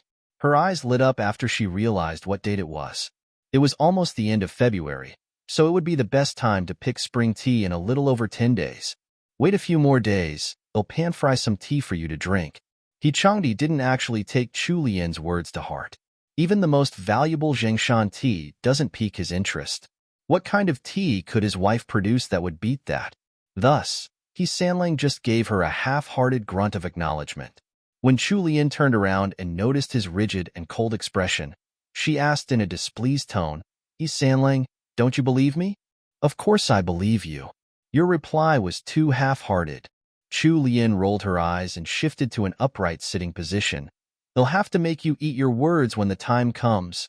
Sanlang smiled slightly. His wife really possessed an abnormally stubborn attitude towards anything to do with food. After he was done drying her hair, Changdi casually tossed the towel to the side and pulled Chu Lian into his embrace with one long arm. He buried his head into the side of her neck and took a deep breath. He asked, "What exactly happened today?" Chu Lian knew that he would have asked sooner or later, so she told him all the details without holding back. Changdi's thick brows drew together into a frown, and his expression became increasingly grim as he listened intently to her. It seemed like Xiao Bojian wasn't going to give up that easily. However, he wasn't going to give that bastard any opportunities either. Setting the matter of Xiao Bojian's participation aside, he had the same question as Chu Lian. Why would Chu Qijing plot against his own daughter? Changdi was afraid that Chu Lian would be hurt by her father's actions, so he didn't bring up his suspicions with her. "Lianer, you probably don't know this yet, but your fifth sister's marriage prospects aren't going very well." Miss Su was older than Chu Lian, and she had already turned 17 after the new year. However, there still wasn't any news regarding her marriage. Since Chu Lian had married well, it should have been easier to find a groom for Miss Su. However, it was precisely due to the comparison with Chu Lian's marriage that the eldest madam of the main branch became pickier. There had originally been several suitable families asking after Miss Sue, but eldest Madam had rejected all of them in secret. Thus, her engagement had been delayed till the new year had passed and was still undecided even now.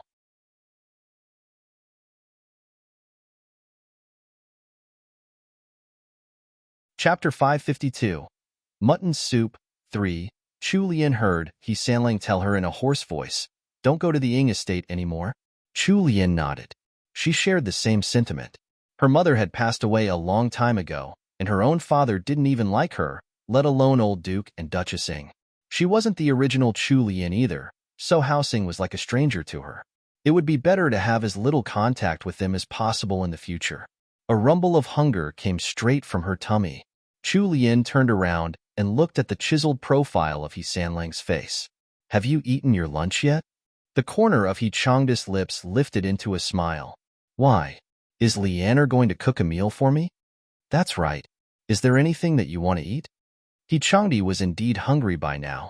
He hadn't noticed it earlier because he had been too worried about Chu Lian. The moment she mentioned lunch, the uncomfortable sensation of an empty stomach immediately returned. He planted a gentle kiss on Chu Lian's delicate cheek and said, "I'll eat whatever you make." Chu Lian glared at him before pushing him away and hopping off the chaise. Once she pulled her embroidered shoes on, she immediately left the bedroom. He Changdi was still a little worried after he thought about it. He called in Wenqing, who was on duty in the outer room, and questioned her thoroughly about the details of today's incident again. Finally, he instructed Wenqing to keep a careful watch of Chu Lian in the kitchen and prevent her from secretly eating cold-natured foods. Once Chu Lian entered the kitchen and spotted the ingredients placed on top of the chopping board, she instantly knew what she was going to cook. Wenqing stared at Chu Lian intently, afraid that third young madam would accidentally pick up ingredients that were cold in nature. The handmaid was relieved when she noticed that Chu Lian was only picking up meat items: mutton, lamb leg bones, lamb chops, and various lamb organs. She relaxed enough to ask, "Third young madam, what are you going to make with these ingredients?" Chu Lian smiled. "Mutton soup." Wenqing was slightly stunned by the answer. Mutton soup? Did a simple mutton soup require that many parts of a lamb? Chu Lian turned and began to give Wenlan instructions. "Prepare a basket of steamed buns and flour rolls. We'll eat them with the mutton soup later." Whenever Chu Lian prepared meals herself in the kitchen, senior servant Gu A would prevent any other maidservants from entering. Only Chu Lian's handmaids were allowed to help out. Although there were shops selling mutton soup now which were especially popular during the winter, the soup they sold didn't taste good at all. The odor of the mutton was just too strong to make for a pleasant taste. Chu Lian had tried it once, but she hadn't even been able to finish a single spoonful. Mutton was considered a fairly high-grade meat in the Great Wu dynasty. Most commoners could only afford to eat pork, chicken, or duck. Mutton cost 3 to 4 times more than pork, so ordinary families rarely bought mutton. They would only buy some during the New Year and other important holidays as an occasional treat. The commoner's method for preparing mutton and mutton soup was rather crude. The market price for mutton soup was also very high. A bowl of mutton soup was equivalent to several bowls of yangchun noodles. However, mutton soup could warm up the body. During the coldest days of the winter, a bowl of steaming hot mutton soup and a large piece of dry wheat pancake was a heavenly combination that even immortals wouldn't refuse. Thus, even though mutton soup was expensive, there was still a big market for it. It had also been a long time since Wenqing last drank mutton soup. When she heard that third young madam was going to make mutton soup, she could feel the anticipation rear its head within her heart. Third young madam hadn't made any new dishes since they had returned to the capital. It actually wasn't very complicated to make a delicious bowl of mutton soup. The recipe went something like this. First, crack open some fresh lamb leg bones. Next, stew the bones in a pot with mutton and lamb organs. Keep at a constant boil, letting the meat slowly cook. This method will allow the strong odor of the meat to be significantly reduced over time, while simultaneously enhancing the aroma of the soup. When the stew reaches a certain temperature, throw in the various seasonings. Optionally, add in some carrots to help get rid of the strong mutton smell. Finally, remove the mutton and lamb organs, now fully cooked, and cut them into thin slices. Dip the slices back into the soup before serving to warm them up, and then eat together with the rich mutton soup. This way, the mutton soup will be delicious and fragrant without the odor of the meat. TL note: I'm drooling already. I really love those thick and almost creamy soups, especially when they're steaming hot. Mutton soup close-up.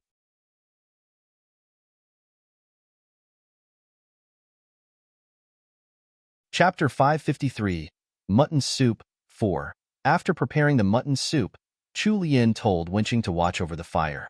She then took a box filled with steamed buns over to He Sanlang. The mutton soup needed to cook for some time. It would probably be ready in a little over 2 hours. The freshly steamed buns could be used to fill their tummies in the meanwhile. Chu Lian had told Wanlan to prepare Shandong steamed buns. The buns were even bigger than a man's fist. The stuffing wasn't the usual minced meat. Instead, the meat had been chopped into small cubes, which had been mixed with plenty of spring onions before getting wrapped up in a bun. These Shandong steamed buns were large in size and had a fresh taste thanks to the spring onions, so they wouldn't lose out to the southern soup dumplings. The exquisite food container could only hold 4 of these steamed buns at a time. Laiwa had been watching the kitchen intently for a long time. After seeing that Chu Lian had left, he shamelessly asked senior servant Gue for a steamed meat bun. He Changdi was really hungry now, so he ate 3 steamed buns in one sitting. Even though Chu Lian usually didn't like greasy foods, she was still able to eat an entire Shandong steamed bun. After finishing the steamed buns, the aroma of the mutton soup drifted in from the kitchen. The wind was blowing from the east today, and Songtao Court's kitchen was located on the east side. The breeze carried the delicious fragrance in, filling up the entire courtyard. Even He Sanlang couldn't help swallowing his saliva. Chu Lian thought that little action was amusing. I made some mutton soup. It'll be ready in about an hour. He Changdi raised his brows. They were both seated on the chaise. Chu Lian was sitting knees bent near the window on the inner portion, while He Sanlang reclined against the outer part of the chaise. He readjusted the blanket on Chu Lian's legs and said, "A soup cooked with mutton? That's right. I noticed that it was served quite often in the camp back at the northern border." The situation in Liangzhou was different from the central region of the Great Wu dynasty. The barbarians' main source of meat came from goats and sheep, so it was natural that they ate mutton often. He Sanlang's mouth twitched. He immediately lost his appetite when he thought about the mutton soup that the army cooks made.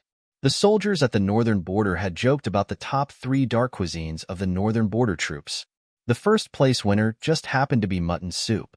Chinese olive porridge took the second place, while the dry wheat pancakes that were harder than rocks placed third. Back in the kitchen, Wenqing noticed that the mutton soup was ready, so she poured it into a specially prepared clay pot.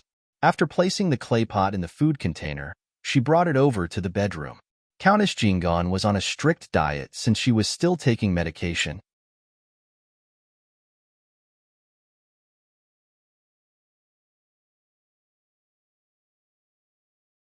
He Ying was still fuming when a senior servant rushed into the restaurant. With her belly full of fire, He Ying was about to unleash her rage upon the unfortunate servant, when the servant hastily spoke up first. "Eldest madam, bad news. What's wrong now? Speak." The senior servant stepped forward and took out a few letters from her sleeve, offering them up to eldest madam with both hands. He Ying took the letters and scanned through the senders' names. Her hands trembled, and she almost dropped the letters to the floor. Duke Zheng, Lord Yang, Marquis Fuan, Duke Ding. These were all well-known nobles or high officials in the capital. Although House Jinggan had risen in status, they couldn't handle this many great personages coming to greet them at the same time. She didn't understand why all these people had suddenly written letters to House Jinggan and why they had been specially passed on to her. She took in a deep breath to calm her curious and anxious heart before opening the first letter, which had been personally written by Lord Yang, one of the officials of the cabinet. When she finished reading his letter, she was rooted to the spot in shock. Of all the possible reasons that these great personages would have written to House Jinggan, this was something she hadn't expected in the least. Lord Yang had actually written a public letter just to reprimand her for ruining Gillen Restaurant and destroying one of the food paradises of the capital.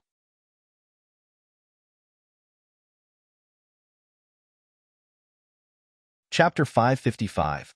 Mutton Soup. 6. Pressure gathered in He Ying's chest, and she almost spat up a mouthful of blood on the letter.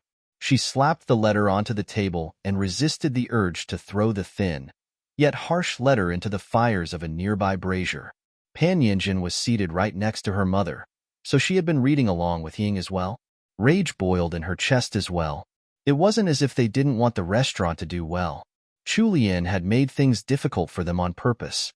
If not, why would she have taken away all the original staff of Gillen, leaving her mother to suffer all this unwarranted criticism alone? Even the cowardly Pan Yinjin was filled with jealousy and hatred towards Chu Lian at this moment. What a peculiar line of thought from this mother-daughter pair. While they were getting resentful at others, they hadn't thought of the whole reason behind this fiasco. They had snatched Gillen Restaurant from the hands of its original owner. It wasn't something that belonged to them in the first place. Was their victim supposed to have offered it up with both hands willingly, with all bells and whistles attached? There was no such thing as a free lunch in this world. Ying opened up a few more letters in succession. As she continued reading them, her expression darkened further. Even old Duke Zheng, who had left politics behind, had written into her. His words were especially sharp and harsh. Ying seemed to have become a great criminal who had snatched away his one source of food in his eyes. Eldest Madam Ying scolded him right back silently in her heart and left the rest of the letters unopened. She wrung her handkerchief as if she were holding Chu Lian's neck in her hands. Pan Yinjin had never seen her mother this angry for a long time. Ever since they had come to the capital and started living in the Jinggan estate, her mother had always been in high spirits. With her grandmother's affection and blessings, she and her mother had never lacked nor wanted for anything here. The luxurious life they had in the Jinggan estate couldn't be compared to the rural Xiyang. No wonder her mother had always been talking about how great the capital was. She held onto her mother's arm and swayed it like a child. "Mother, don't get angry. This isn't your fault at all. Why don't we go over to Songtao Court and see what's going on?" There was definitely something wrong with how quickly He Sanlang and Chu Lian had returned from the Ying estate. The servants of Songtao Court had their lips sealed shut. In order to find out what had happened, they would have to pay a visit to Chu Lian themselves. She hadn't seen third cousin for quite a few days anyway. Pan Yinjin thought to herself bashfully. She didn't know if He Changdi was doing it on purpose, or whether he had sensed something, but recently, whenever he went to visit Matriarch He or Countess Jinggan, he would make an extra effort to miss meeting her entirely. Ying thought her daughter's words made sense, so she immediately nodded. "Let's go. I'll definitely find this Madame Chu's weak spot somehow." Once they caught hold of Chu Lian's weakness, they would be able to make her return the old staff of the restaurant. Mother and daughter were both in great spirits over their ambitious plans. They made preparations and headed over to Songtao Court with their maidservants. They arrived outside Songtao Court in less than 15 minutes. Before they even stepped through the courtyard entrance, He Ying's nose twitched. "What's that aroma? It smells delicious." Pan Yinjin had also detected the same. She subconsciously gulped as the smell hooked her taste buds. She looked into the courtyard and said, "Mother, it looks like it's coming from inside." A shadow settled over He Ying's face. However, at the same time, she couldn't control her saliva from pooling in her mouth. After living in the Jinggan estate for so many days, it was a given that she knew that Chu Lian had plenty of secret recipes. Some of the dishes she made were even better than those made by the imperial cooks. The cook in Qingxi Hall had only learned a few dishes from Shi Yin, but now her cooking had risen to a whole new level and had become even better than the food served at most nobles' banquets. It went without saying how delicious the food at Chu Lian's own courtyard must be.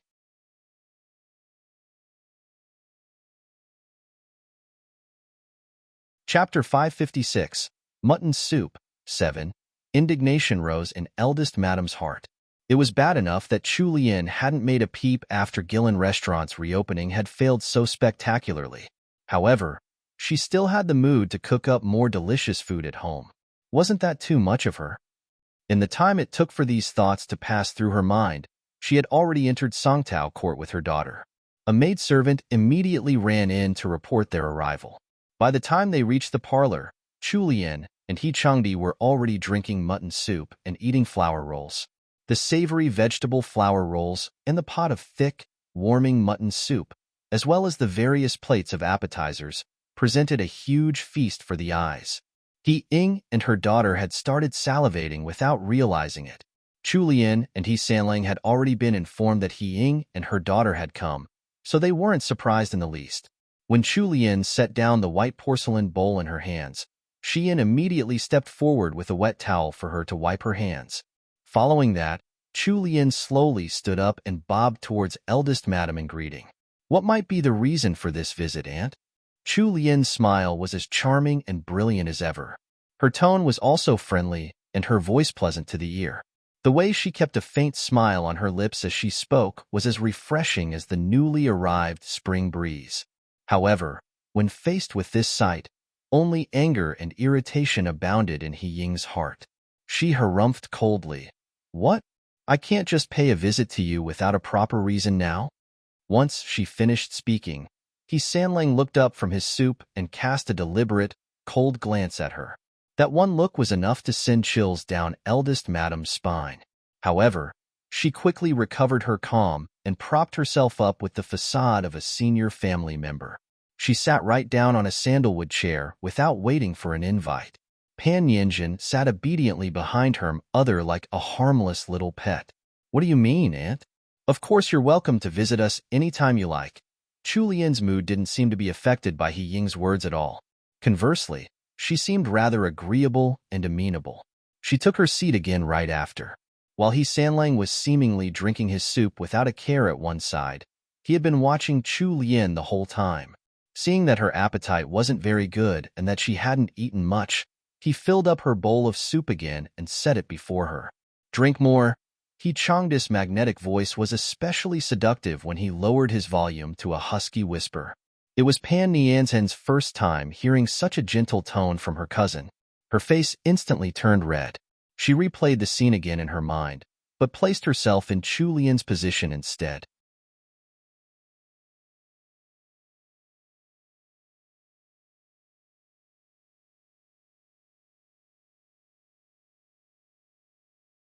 It seemed like even eldest madam had her moments of wit.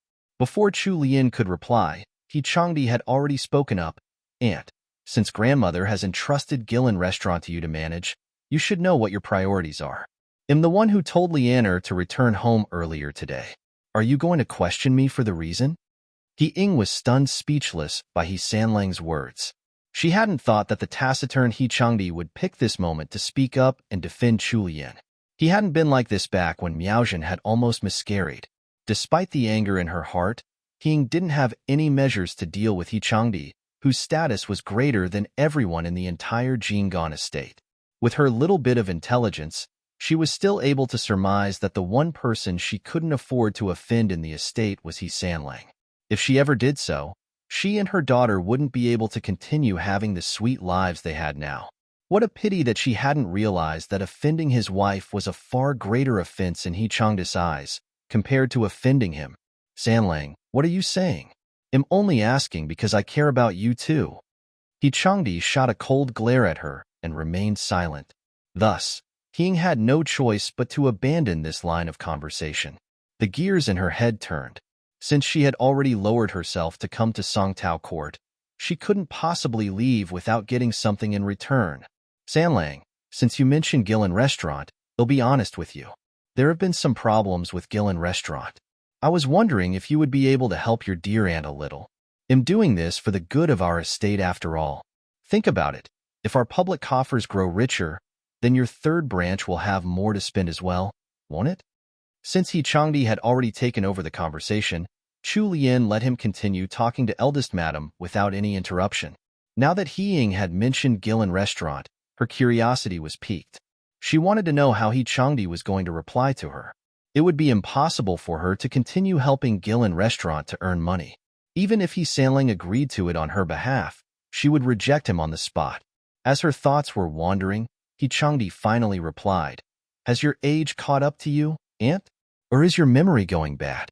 Have you forgotten what Lianer said when she returned Gillen Restaurant? He Ying froze up completely. He Changdi hadn't left a single shred of dignity for her in his words. She was still his senior family member after all, as well as his only aunt. However, Changdi couldn't be bothered with their feelings. His expression darkened and became even more frostier than before. It's getting late. Since you're helping grandmother with managing the household, you must have plenty on your plate. It's about time for dinner too. Why don't you head back to Qingxi Hall first, Aunt? You should spend more time with grandmother. Ying didn't think that Changdi would chase her out with such frank words. Her eyes were still widened from her shock when Chu Lian's handmaids, Wenxing and Wanlan, moved over to her side and invited her to leave with smiles on their faces. Thus, Ying and her daughter unwillingly left Songtao Court. It wasn't until they were far away from the accursed place that Ying let out an indignant stream of rants that she had been keeping in.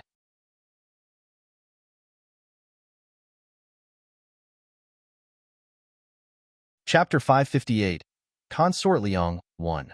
Once Ying and her daughter left, Chu Lian turned to look at Sanlang with a wide smile on her face. She blinked at him with her bright almond-shaped eyes, giving the icy-faced Sanlang an itch in his heart.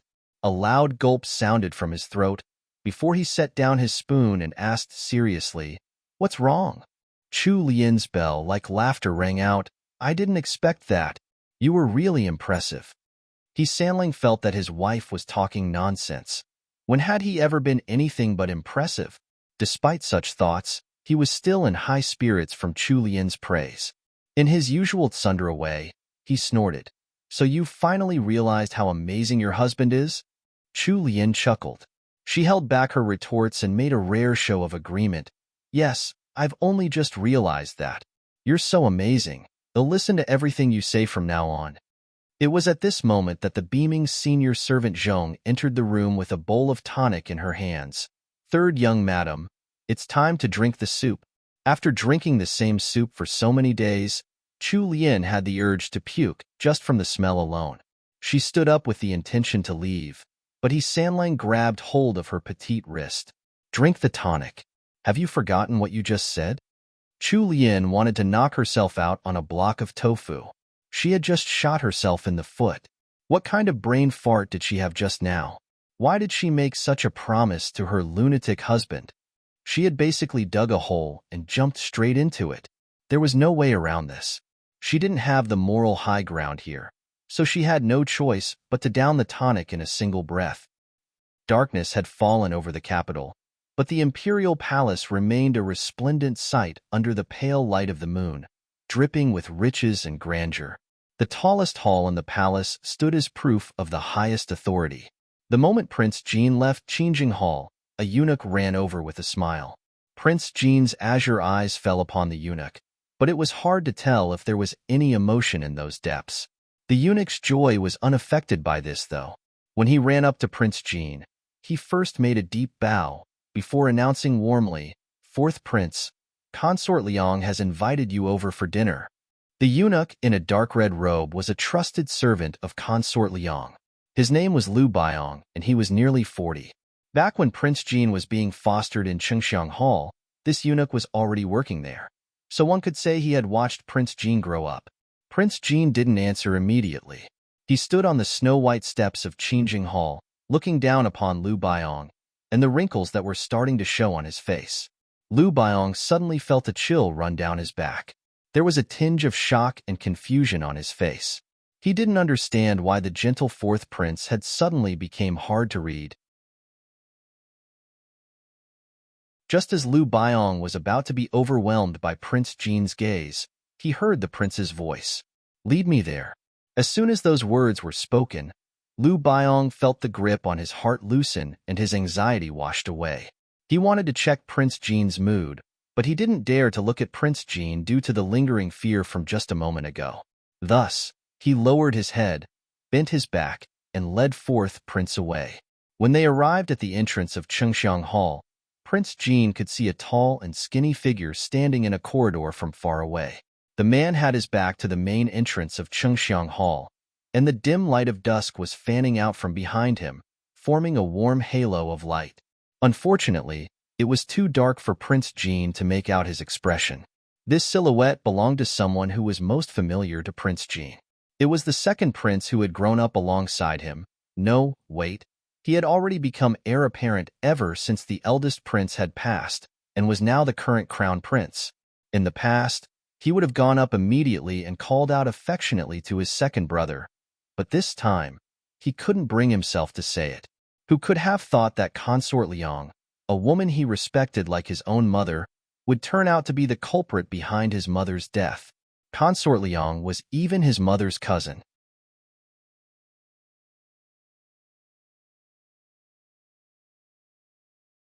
Chapter 559.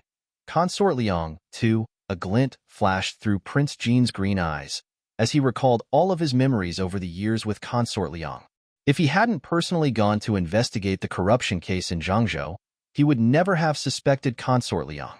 When he had lost his mother at a young age, it had been Consort Liang who had begged the emperor to let her take care of him and to adopt him under her name. His second brother was only 2 years older than him, and they had been at the age where they craved attention. However, Consort Liang had treated him even better than she treated second brother. She had even taught second brother to yield to him since he was younger. This had made second brother unhappy with him on many occasions, as he believed that he had taken away his mother's love. Every time father bestowed treasures to them, Consort Liang would let him choose first, before letting second brother choose from the remainders. He remembered the favor she had shown towards him, so after growing up and becoming an adult, he had always helped second brother. He had even helped second brother to get the role of crown prince. Second prince wasn't particularly talented, so without his help, there was no way the position of crown prince would have fallen to him after their eldest brother had passed away from illness. He had never thought of vying for that position of supremacy.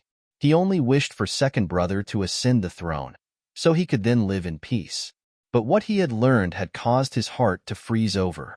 Once second brother ascended the throne and Consort Liang became the Empress Dowager, he was likely going to be the first one they were going to kill off. Liu Biong noticed that Prince Jin had been standing still for quite some time, so he mustered his courage to remind him, "Fourth Prince, it's cold outside. Please go indoors quickly. Crown Prince is still waiting for you under the eaves."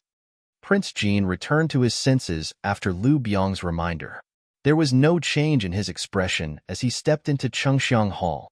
After his attendants notified Crown Prince of Prince Jin's presence, Crown Prince turned to look at Prince Jin, who was walking over from a distance. A grudgeful look showed in Crown Prince's eyes for a moment and was quickly hidden away. When Prince Jin finally came up to Crown Prince and was about to bow and greet him, Crown Prince grabbed Prince Jin's arm to help him up. "There's no need to be so formal with me, fourth brother. Let's go in. Mother is waiting. I heard from Liu Biong that tonight's dinner was personally cooked by Mother. I can't wait to taste Mother's cooking." Prince Jin was dragged into the main hall by his brother. There were more than 10 lanterns lit up on each side of the main hall, making it as bright as day within Chengxiang Hall.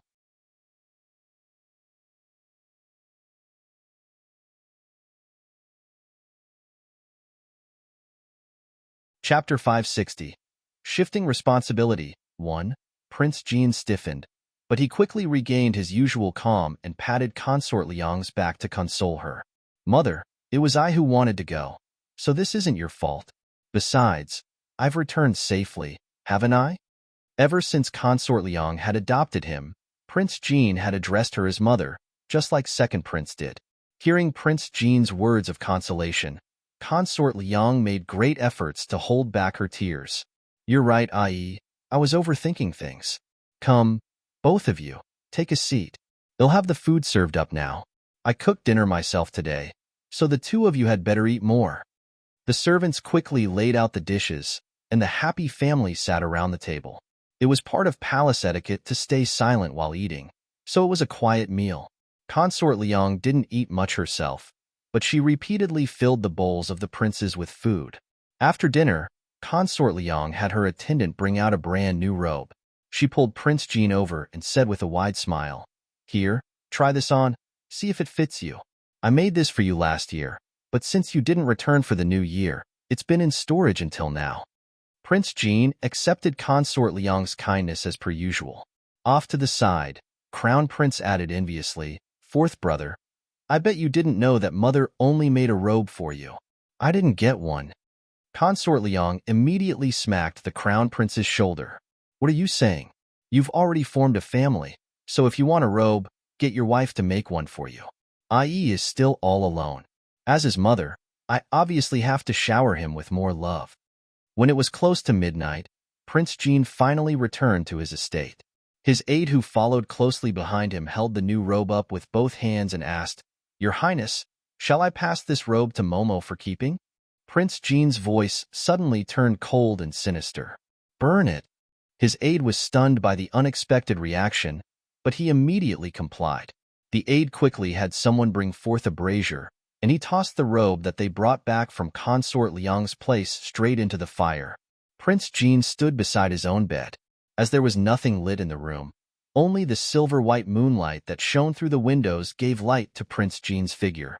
In his mind, the reminder that Consort Liang had given him before he left resounded over and over. I.e., your second brother isn't as capable as you are, so please help him as much as possible in the future. Help him? Chu Lian was in the middle of drinking honey water in her courtyard when Xian rushed in with a smile on her face. Chu Lian glanced at her and asked, "What's going on? Is it good news?"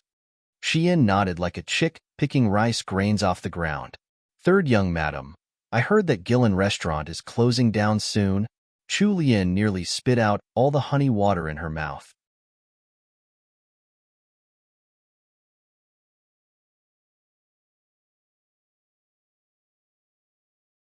Chapter 561. Shifting Responsibility 2. Xian took out a letter from her sleeves and presented it to Chu Lian. "Third young madam, this letter came from the northern border. It's from Manager Qin." Chu Lian opened the letter and skimmed through it quickly.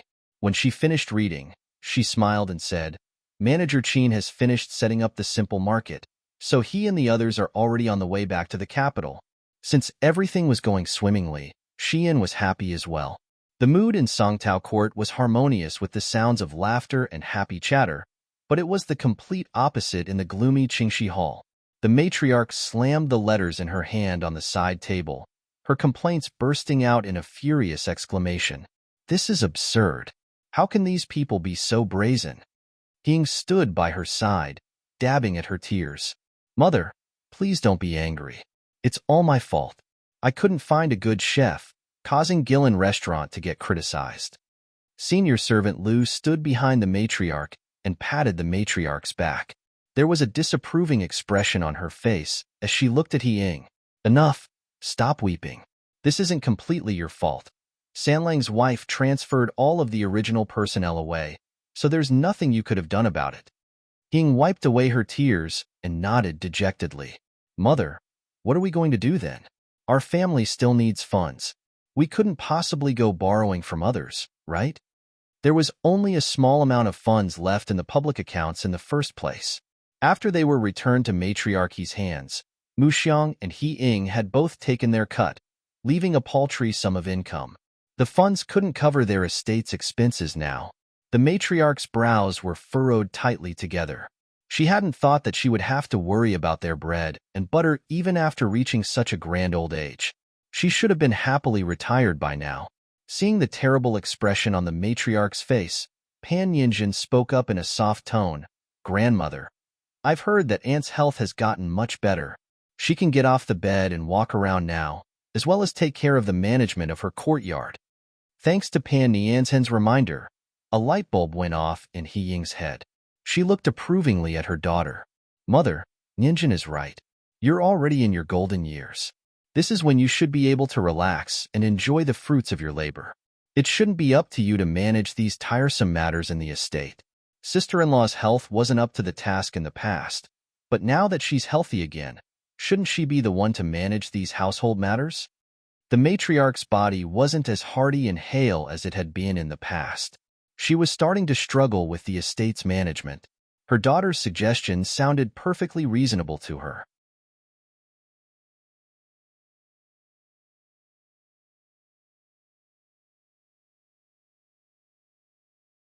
Chapter 562. He Ying's Confidence 1. Pan Yinjin bowed her head without saying anything, as if she had suffered a major grievance. Matriarch, he felt a little guilty in her heart. She sighed.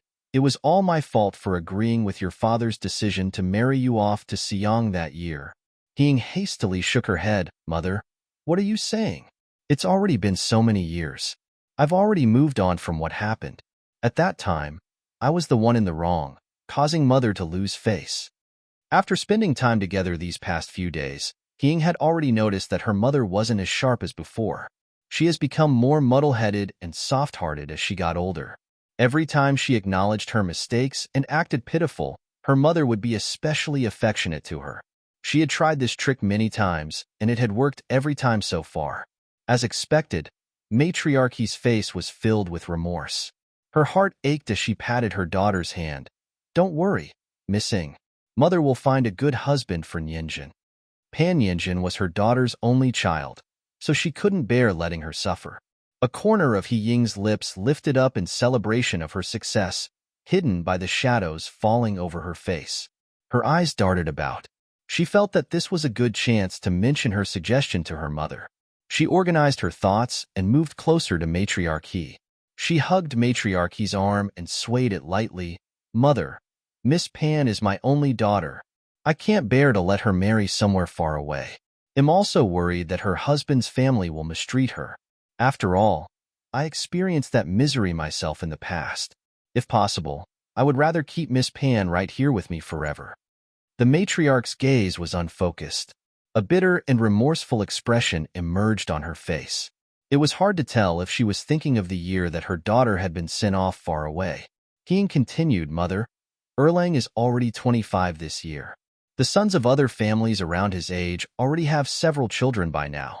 Since he's still single, there are unpleasant rumors spreading outside. Miss Pan is Erlang's younger cousin, and she's also at a suitable age. Since Erlang doesn't want to marry a woman that he doesn't know, why don't we pair them up? Elder sister-in-law has a good personality, so we'll be at ease with her taking care of Miss Jean. Matriarch He was baffled by her daughter's words. Although she wanted to help her granddaughter find a good husband, she had never considered letting her granddaughter marry into her own household. Erlang was an old bachelor, and she had been continuously searching for a suitable bride for him. However, Erlang was stubborn, and he had never agreed to any of her suggestions before. Although Erlang seemed careless, he actually had his way of doing things. Even his mother couldn't convince him otherwise, let alone his grandmother. If it wasn't so, she wouldn't be waiting for a grandson still. Matriarch He didn't agree blindly with her daughter's suggestion this time. Her expression became stern for a moment, but she instantly felt that she was being too harsh on her daughter.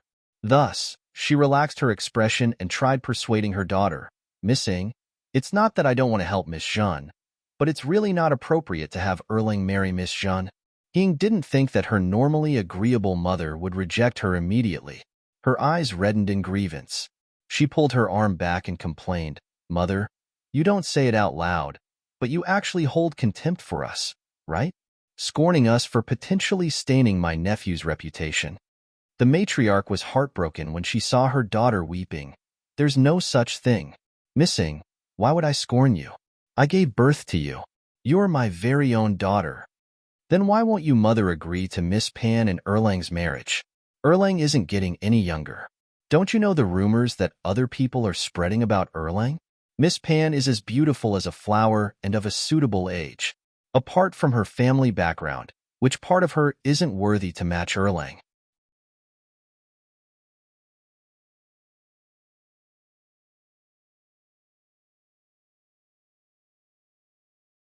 Although eldest madam was idiotic and her personality was greedy and selfish, she truly doted on her only daughter, Pan Yenjin, with all her heart.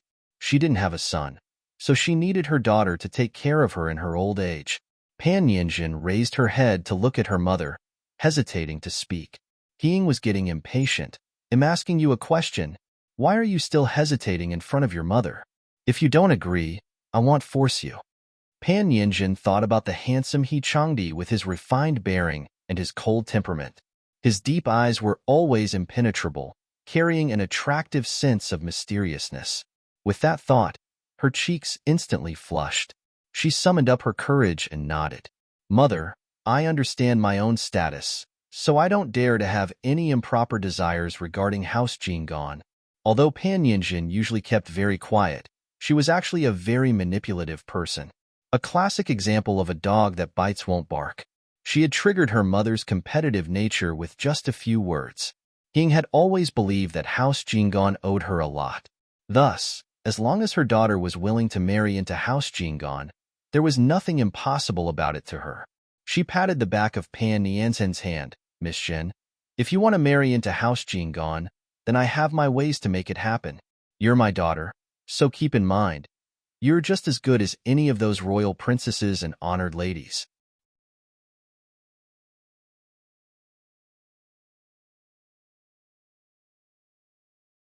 Chapter 564, How Do I Walk Like This? 1. He Ying and her daughter were whispering in their room with their heads lowered. It was hard to tell what kind of wishful plans they were making. A while later, Pan Yinjin widened her eyes in shock. Mother, this doesn't seem appropriate. She couldn't believe that He Ying would tell her to use that kind of method. He Ying sneered. How is it improper? As long as we can achieve our goal, there's no such thing as an inappropriate method. Once things were done and settled, and with her to put her foot down, she refused to believe that her daughter wouldn't be able to marry Erlang. Pan Yinjin nervously gulped and took a deep breath. Her hesitant gaze slowly shifted into resolute determination. All right, they'll listen to Mother. I know you're the one who treats me the best in this world. Pan Yinjin had warm words to speak, but those weren't the true thoughts within her heart. Her mother had devised a plan for her, and she was also going to make the arrangements for it. However, she had her own twist in mind. This was something that she hid even from He Ying. However, neither of them noticed that the maidservant whom they had trusted to guard the door, Pinglu, had already inwardly taken note of their plan. She even reported it directly to the matriarch's handmaid, Mu Xiang, later on. For some reason, Chu Lian's whole body felt terribly uncomfortable after drinking the nourishing soup today. It was nearing the end of February, and it was still rather chilly outside, yet she couldn't stand wearing even the lightest cotton clothes in her room. Her body was so hot that her face was also flushed red. As she leaned askew on the chaise while looking over the account book sent by Manager Qin, Chu Lian appeared to be in low spirits. The bedroom was heated, so the handmaids didn't stop Chu Lian from only wearing a single thin garment inside. Chu Lian set down the account book impatiently. She looked towards Xian and Jingyan, who were moving around quietly as they tidied the room, and asked, Aren't you hot? Why are you still wearing vests? When they heard her question, Xian and Jingyan stopped what they were doing and shook their heads in reply. Third young madam, why would it be hot? It's still early spring. The branches of the willow trees have just begun to bloom. The capital is still quite chilly, Xian answered with a smile. Chu Lian stared at their faces. That seemed to be the case. They had been constantly walking around to organize things inside this warm room, yet there wasn't any sweat on their foreheads at all. It was clear that the weather wasn't hot to them. Chu Lian used the account book to fan her face. Her cheeks were rosy, making her appear like a delicate, languid begonia flower. Why do I feel so hot? Chu Lian exclaimed with irritation. She really missed the days of eating ice cream during winter. With that thought, Chu Lian smacked her lips while lying on the chaise. The handmaids knew exactly why third young madam was feeling hot, but they weren't thick-skinned enough to tell Chu Lian directly.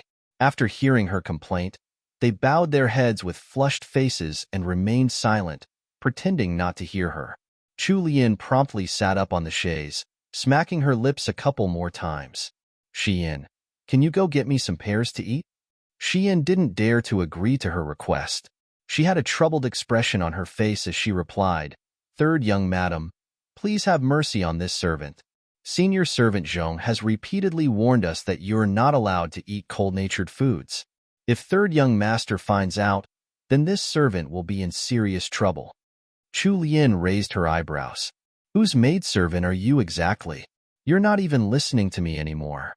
Please have mercy on this servant. Both you and third young master are my masters, so this servant can only follow the rules without bias. Chu Lian sighed. He Changdi was truly frightening. The maidservants in her courtyard had all submitted to him,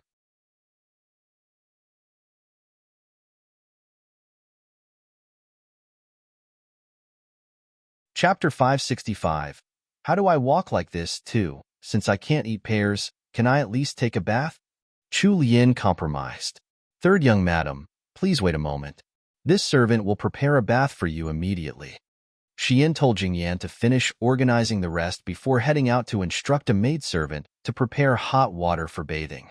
He Changdi returned to Songtao Court much earlier today, as compared to his track record over the past few days. As soon as he returned, a maidservant had told him that Chu Lian was bathing.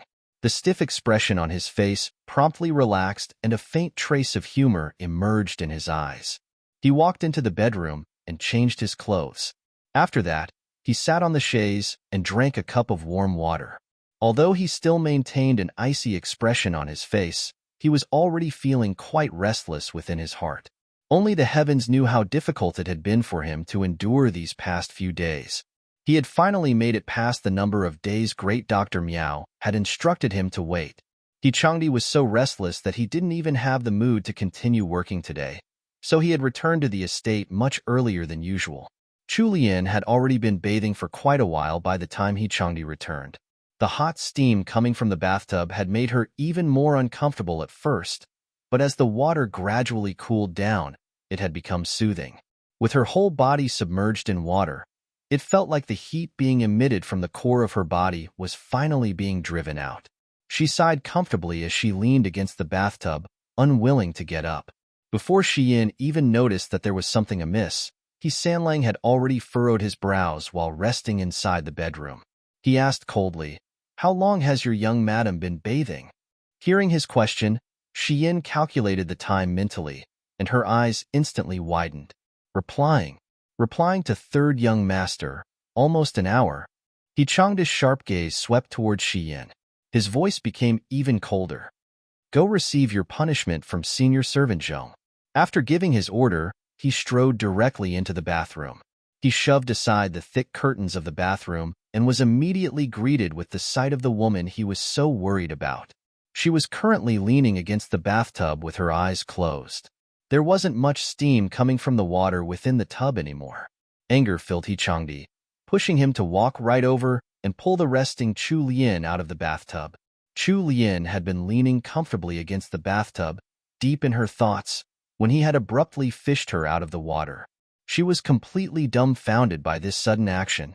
When she turned around and saw that it was only He Sanlang, the thumping of her heart calmed down a little. However, she immediately realized that she wasn't wearing anything right now. Her cheeks were instantly covered in a bright blush. She tried to use her hands to cover up her bare body, but her hands were too small for that. The spark of an idea suddenly flashed through her mind, and she quickly covered up He Changda's eyes with her hands instead. "Put them down." He Sanlang gave off a stern order in his slightly hoarse, magnetic voice. Chu Lian's still wet body was being carried by He Changdi. Her husband's sleeves had been soaked through when he lifted her out of the bathtub, so they were quickly turning cold. However, the hands on her body felt scorching hot, making her tremble uncontrollably. Chu Lian subconsciously shook her head, but she quickly realized that He Sanlang couldn't see her gesture. She had no choice but to speak up and say, "I can't. I'm not wearing any clothes." Her voice was soft, sweet, and inexplicably alluring. He Changdi suddenly let out a sudden burst of laughter. The curve of his pressed lips tilted upwards into a seductive smirk. "Which part of your body have I not seen before? Don't you think that it's too late to cover my eyes now?" Chu Lian was instantly rendered speechless by his words, but her arms remained stubbornly still. He Sanlang felt helpless. They had already consummated their marriage, but she was still so shy around him. He sighed inwardly, but he tried his best to coax her patiently. "How do you expect me to walk around like this?"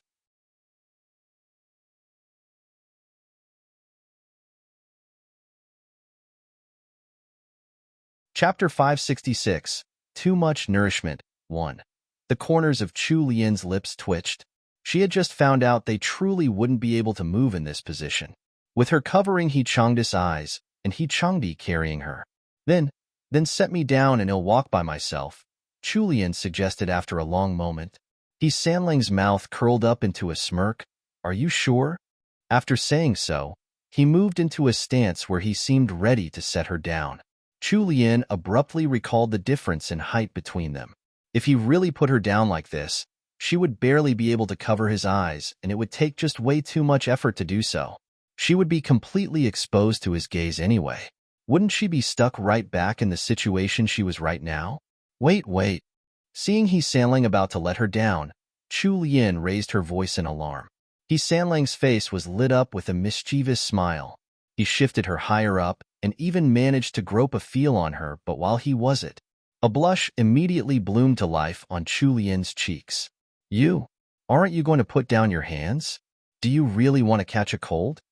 Chu Lian bit her lip and slowly pulled her arms back down. She crossed her arms over her chest instead to hide the cherry buds on top of the hills of snow. However, it only pushed her hills together to form an even deeper and tempting valley. He Sanlang's gaze traveled down her neck to behold the view of that valley. His pupils dilated with interest, but he managed to hide it quickly. He Changdi would never put Chu Lian's health at stake for a mere joke. Worried that she would really catch a cold, he swiftly carried her over to the changing screen and grabbed a large cloak. He wrapped it securely around her before running out of the bathroom with her still in his arms. He took one of the blankets from the bed and added another layer of warmth around her before calling for Wenqing to help Chu Lian dry off. Meanwhile, he turned back and re-entered the bathroom instead. When Wenqing came in to help Chu Lian dress up, she couldn't keep the smile off her face. Chu Lian was so embarrassed that she couldn't look up. The sounds of water splashing came from the bathroom. It was only then that Chu Lian realized that the bath water hadn't been changed, and that it had already cooled down by the time she was done. She hurriedly finished dressing and put on her shoes to rush over to the bathroom, only to see that her husband was already in the tub. A twitch developed at the corner of her mouth. She reminded, "Hubby, that water's already been used. I'll call someone to get you a fresh change of water." Before Chu Lian could set off, He Changdi stopped her. "No need, I'm already done." After saying so, he stood up from the bathtub without warning.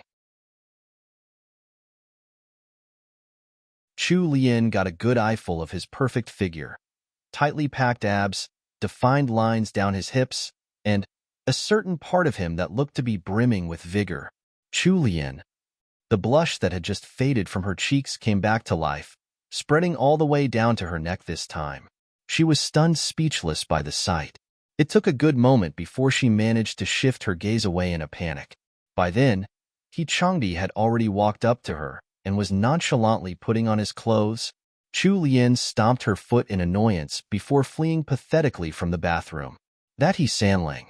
He looked like an upright and cold man on the outside, but he was actually a great big pervert. Wasn't he way too accepting of her? He had actually used her dirty bathwater. When He Sanlang stepped out of the bathroom, senior servant Zhong had come over to ask if they would like their meal served now. The couple had their dinner on the small table in the bedroom. It was an exceptionally fast meal, and they quickly cleared the dishes. While drinking her nourishing tonic, Chu Lian stared at He Changdi with a strange expression. He Sanlang lifted one brow. "What's wrong?" Chu Lian tilted her head to one side. "I thought you were acting especially weird today. Why are you so rushed for time today? You even ate dinner so quickly. Do you have to go over to your study to settle some business?"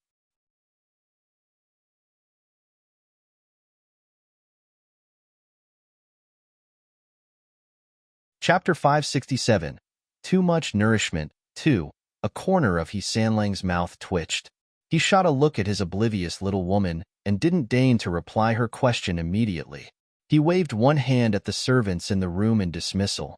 Seeing the mood between the couple, senior servant Zhong understood what was going on. She bobbed towards He Changdi and Chu Lian before leading the two maidservants in the room away. She even considerately dismissed the maidservant who was supposed to be on the night shift.